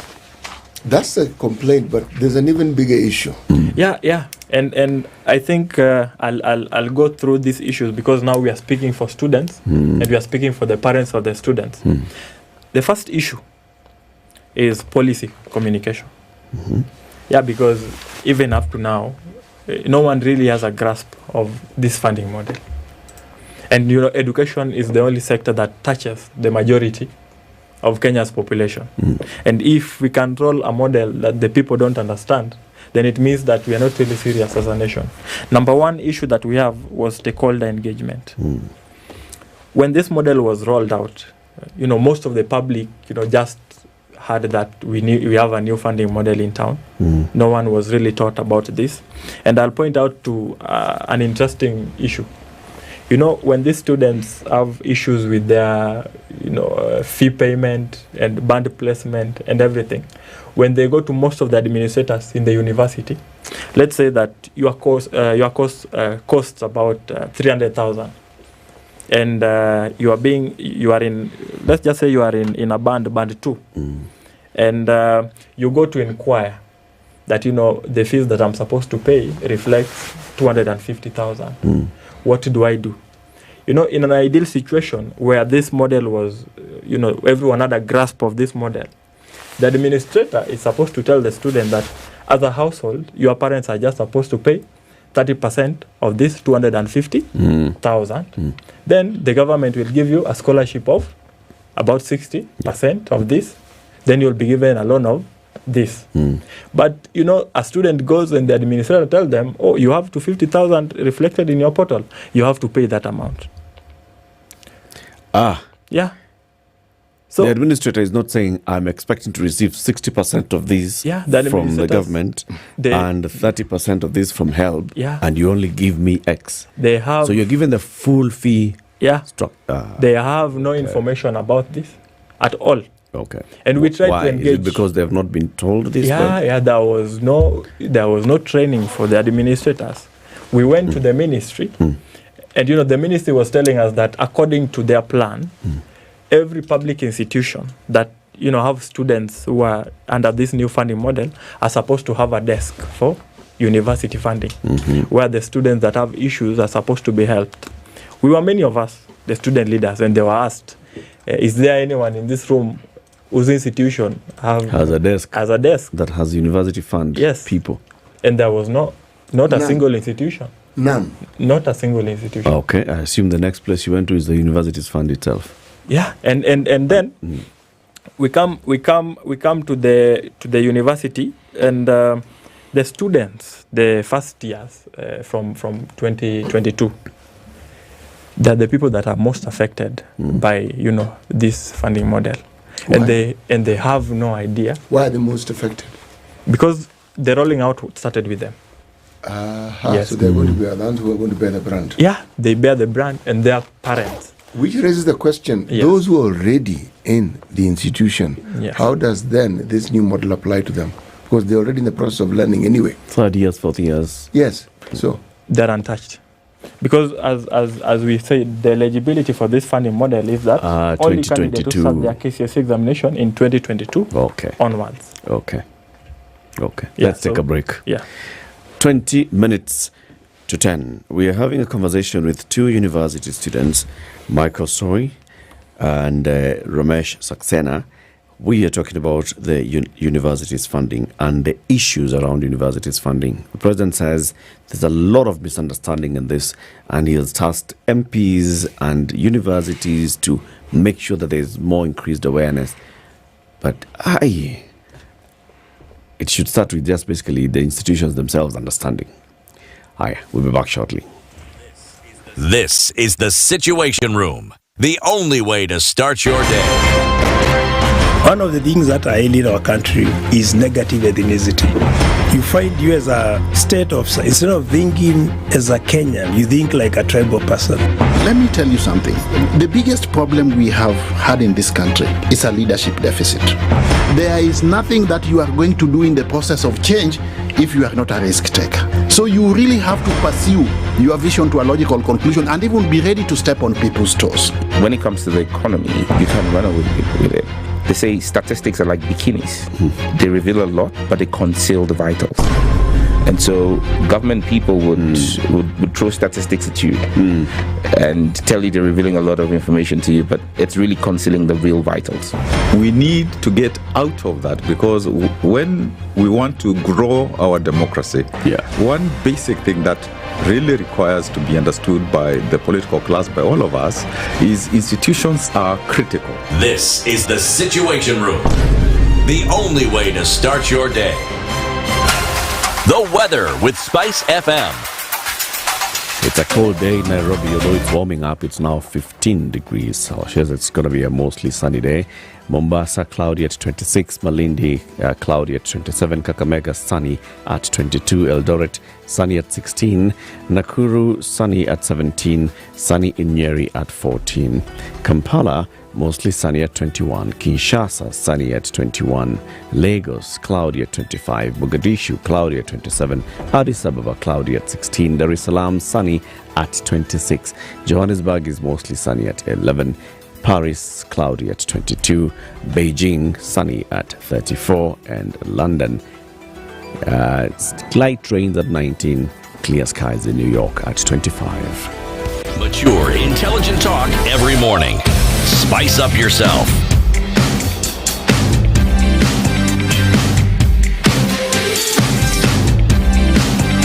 Mornings done right. 94.4 Spice FM, Nairobi. Okay. We continue our conversation, universities funding and the challenges that are there. So many of these students are basically just being given a fee structure, and you're told this is how much your course costs, and we expect you to raise the fees. Yes. So what are they doing thereafter? Are they coming to you as student leaders? What are they doing? Yeah, okay. There has been a lot of pressure on the student leaders. You know, people saying that now we really do not have a voice, and no one is really feeling the voice of the students. And they are right in whatever they say, because our agitation levels are low now. And you've asked me what the students are doing. There are so many WhatsApp groups of the 2022 cohort, you know, that are forming forces to rally against this new funding model. Even presently, I'm in a WhatsApp group of more than 800 students, and they're saying that come September, they'll have to occupy the Ministry of Education. And I just have to say here categorically that if our students come and they want to occupy Jogo House or the Ministry of Education, I shall be there to take them. Yeah, because these are the main stakeholders. And if they cannot be heard in an issue that touches them directly, then it is our responsibility as student leaders, you know, to speak for them. And I just want to point out something. You know, the president, while speaking in the town hall in Mombasa, you know, was speaking about his openness to engage student leaders on this issue of the funding model. But this will not be the first engagement. Early in the year, the ministry called the student leaders to a convention in Naivasha. And the whole purpose of that meeting was to discuss the new funding model. The student leaders went to Naivasha, But the very people that called this meeting did not show up. What do you mean? They did not show up. In May.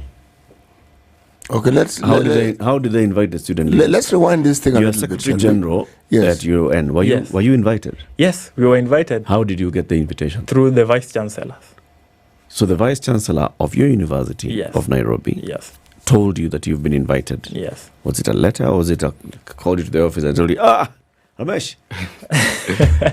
Unafanya nini siku hii? Kuja. In fact, it was a letter from the ministry instructing the Vice Chancellors to facilitate the student leaders to go to a meeting, a consultative meeting to Naivasha. Okay. Yes, reaching Naivasha, the main stakeholders in the ministry were absent, and they said that they had other issues. Who came? Secretaries. What is secretary? What do you mean secretaries? There was no PS, there was no CS. Who came? Okay. The Secretary for Higher Education. Some guys. Secretary for Higher Education is actually a fairly senior official. Very senior person. No, you know. What do you expect? No, let's start there. This is the issue. This is the issue. If a cabinet secretary calls me, a student leader, to Naivasha to discuss the issues of students, then I expect the cabinet secretary to be there. If you are busy on that day, you should have rescheduled. Otherwise, we didn't ask for that meeting.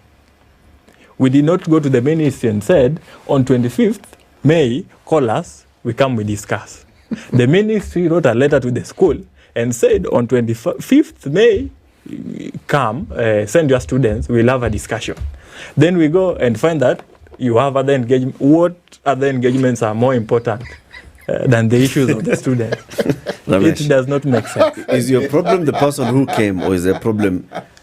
Because if the ministry was represented, and you can come was in, it not? Let me just come in. If the secretary, because there are all those departments, so there's a secretary for basic education. Yes. There's a secretary for higher education at the ministry. Yes. Those are the people who actually run those areas, right? Yes. The PS is the accounting officer, but the person who actually understands the running of this thing is the secretary.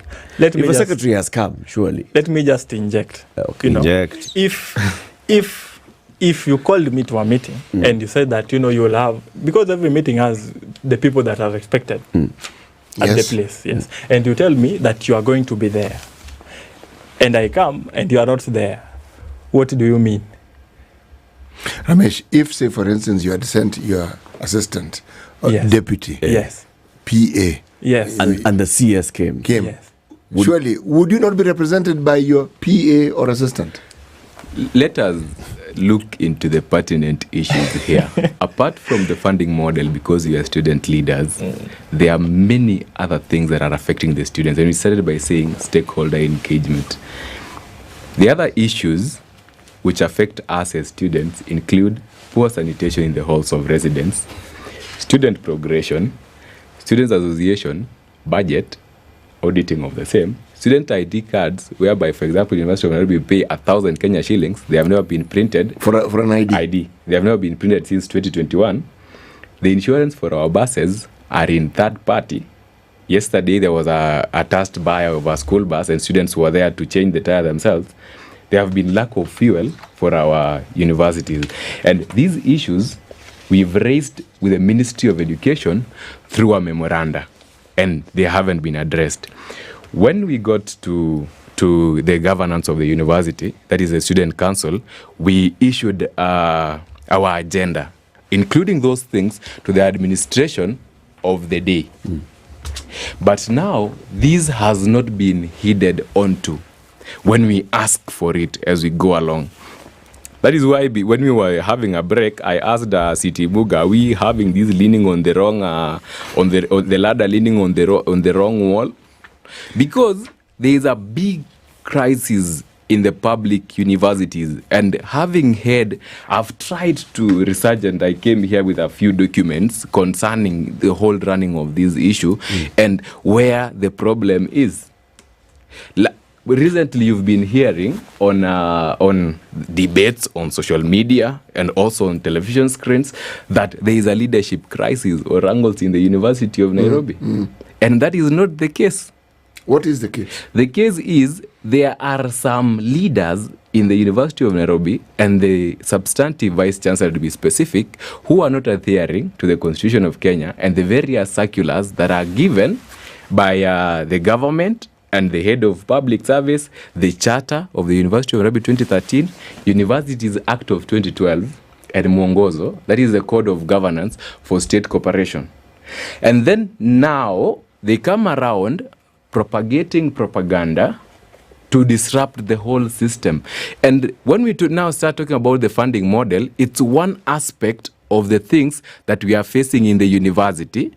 Then there is a whole lot of other things. For example, when students will be coming in September and August on August first years, the hostels, oh my goodness, they are in a very dilapidated state, despite having had renovations taking place, of which we do not see the value for the money that is being given.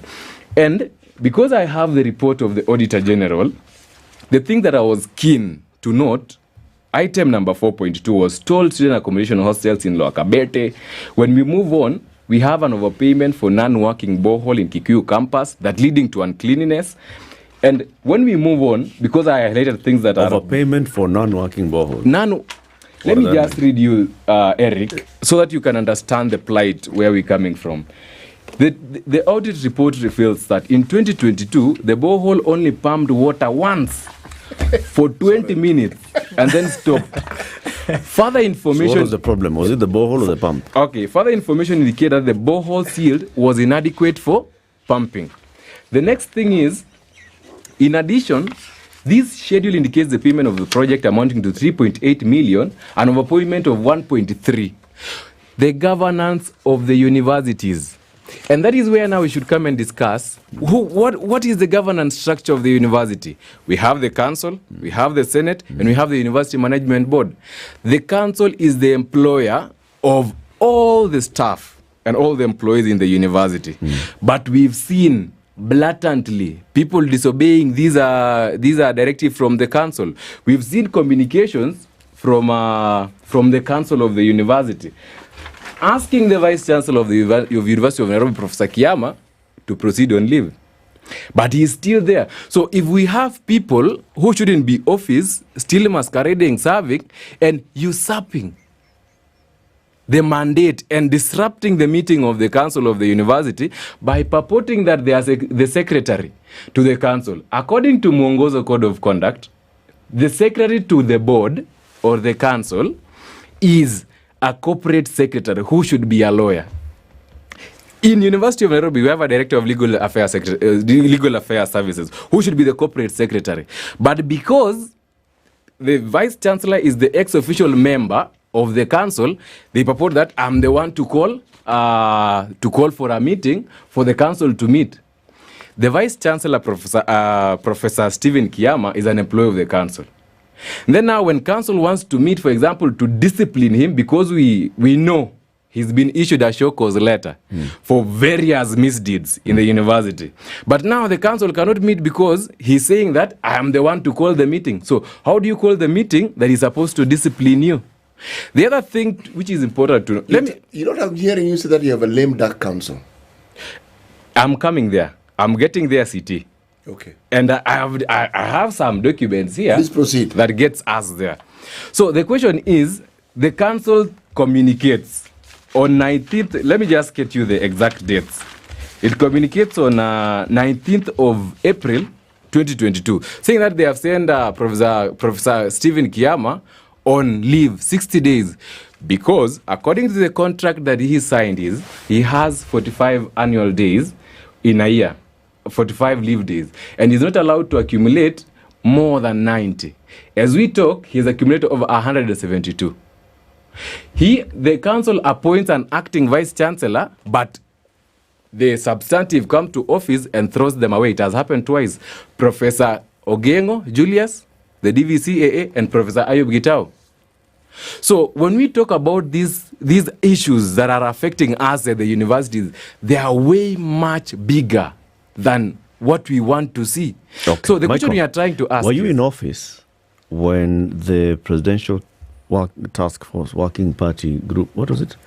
The Presidential Working Party on Education Reforms. Education, yes. When it was collecting submissions, did you present memoranda to them? The start, Eric, we said we've not been involved. If it's stakeholder engagement, let them call us to Taifa Hall. Did you? Or Manu Chandare. Wait. The Presidential Working Party went across the country. Wapi? Across the country, bwana. Si kama ni Taifa Hall, utaona watu walikuwa Not Taifa Hall. You see, they were not only dealing with the University of Nairobi. They went across the country and collecting views of everybody. Yes. Did you? As a stakeholder. We weren't given an opportunity. That is where we started from. They announced where they were going.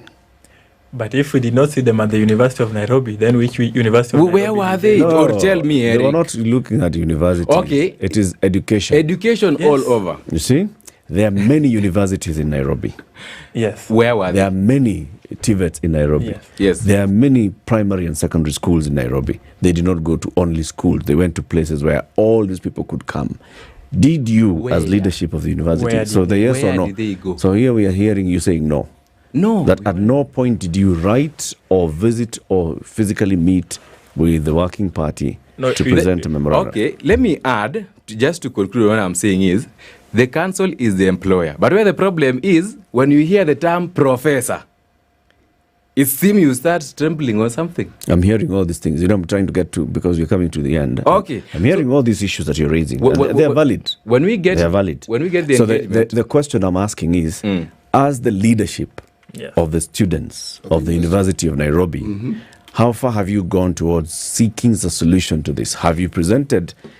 You have it there. I have the letters here that you've written, and you wrote them in July this year. Yes. These problems are not July problems. On March, when we got to power, you had student leadership. We raised with the administration of the university. They don't listen. They don't. And we thank the media because they're giving us an opportunity. The people can hear these things. So now coming back to our main topic, which was on universities funding, which is cross-cutting. It's not only affecting University of Nairobi or only universities. It also goes across to TVETs. And there are millions who are affected by this, right? What do you propose as a way forward, as a solution to this, Ramesh? Okay, there was a point that I was making that you cut me short. I'll just be brief on it. You see, I was talking about engagement, which is also agitating about. You see, my point was that, not that these people did not come, but the main issue was that despite them not showing up, the student leaders showed up actually and gave their views. It was student leaders drawn from all public, private, and TVETs across Kenya. They gave their views, and that was it. After that, we did not hear a word of that. And when the president was addressing the nation on this matter, new funding model, he kept speaking about his meeting with the vice chancellor. But we are asking ourselves, where is the voice of the students in this? So the ministry has called for another meeting like that. It will be at Kenya Institute of Special Education. But from where we sit, we see that the ministry is calling for this specific meeting to try and pacify the student leaders and to try to avert the crisis that is coming in September.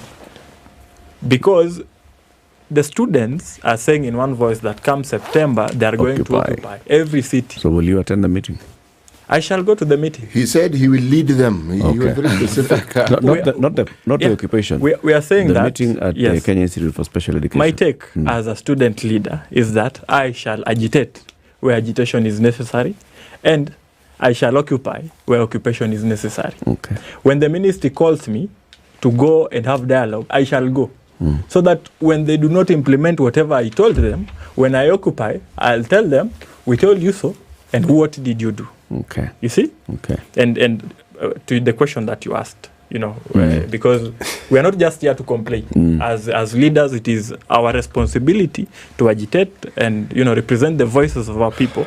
But it is also our responsibility to provide solutions to the society. This conversation is incomplete. We need to invite this fine gentleman to come back again. We've just scratched the surface. Yes, so let's give them even 2 hours so that other people can also call in, because there are other people who are listening, the people whom you lead. Can I give a parting shot? Yes. Thank you so much for hosting us here. And at least we've gotten to start the conversation and scratching. It's just the height of the iceberg is the tip. And now, because time is really running and September is coming and universities are not working, it will be basically what Gen Zs did for the dropping of the finance bill, disbandment of the cabinet will happen. And we shall occupy, and our students will get accommodation in University of Nairobi Towers, those good offices. It can accommodate 40-bed capacity. So that is where they will sleep. So the government should look and see that there is a rock, and they should protect the whole. Yes. Asante sana. Student leaders Michael Sori and Ramesh Saxena from the University of Nairobi, they've been our guests. Thank you very much for tuning in. Have a lovely day, 10 a.m.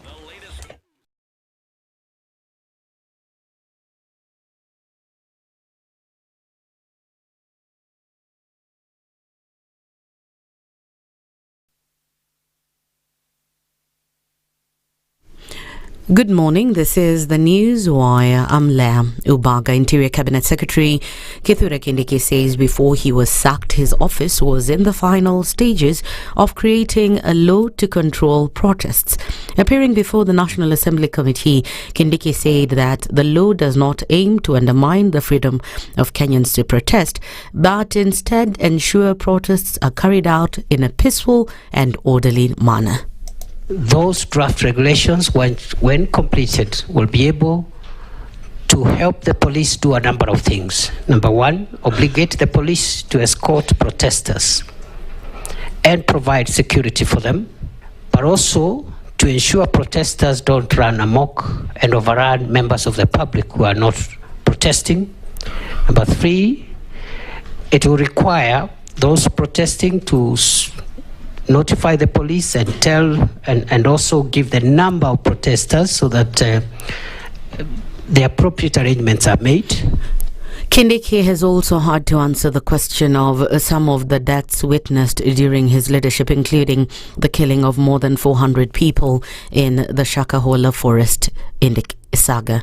The Shakahola incidents will remain the most tragic security breach in the history of our country. We have never had a security breach of that magnitude in our country. We have learned the lessons. 2 days ago, the task force that the president had appointed has helped to give us some of the recommendations on what we need to do to avoid that going forward. Decomposed remains of a human have been discovered at a sugarcane plantation in Chemilil, Muhoroni sub-county. An agricultural officer from Chemilil Sugar Factory who was harvesting cane at the factory's nucleus farm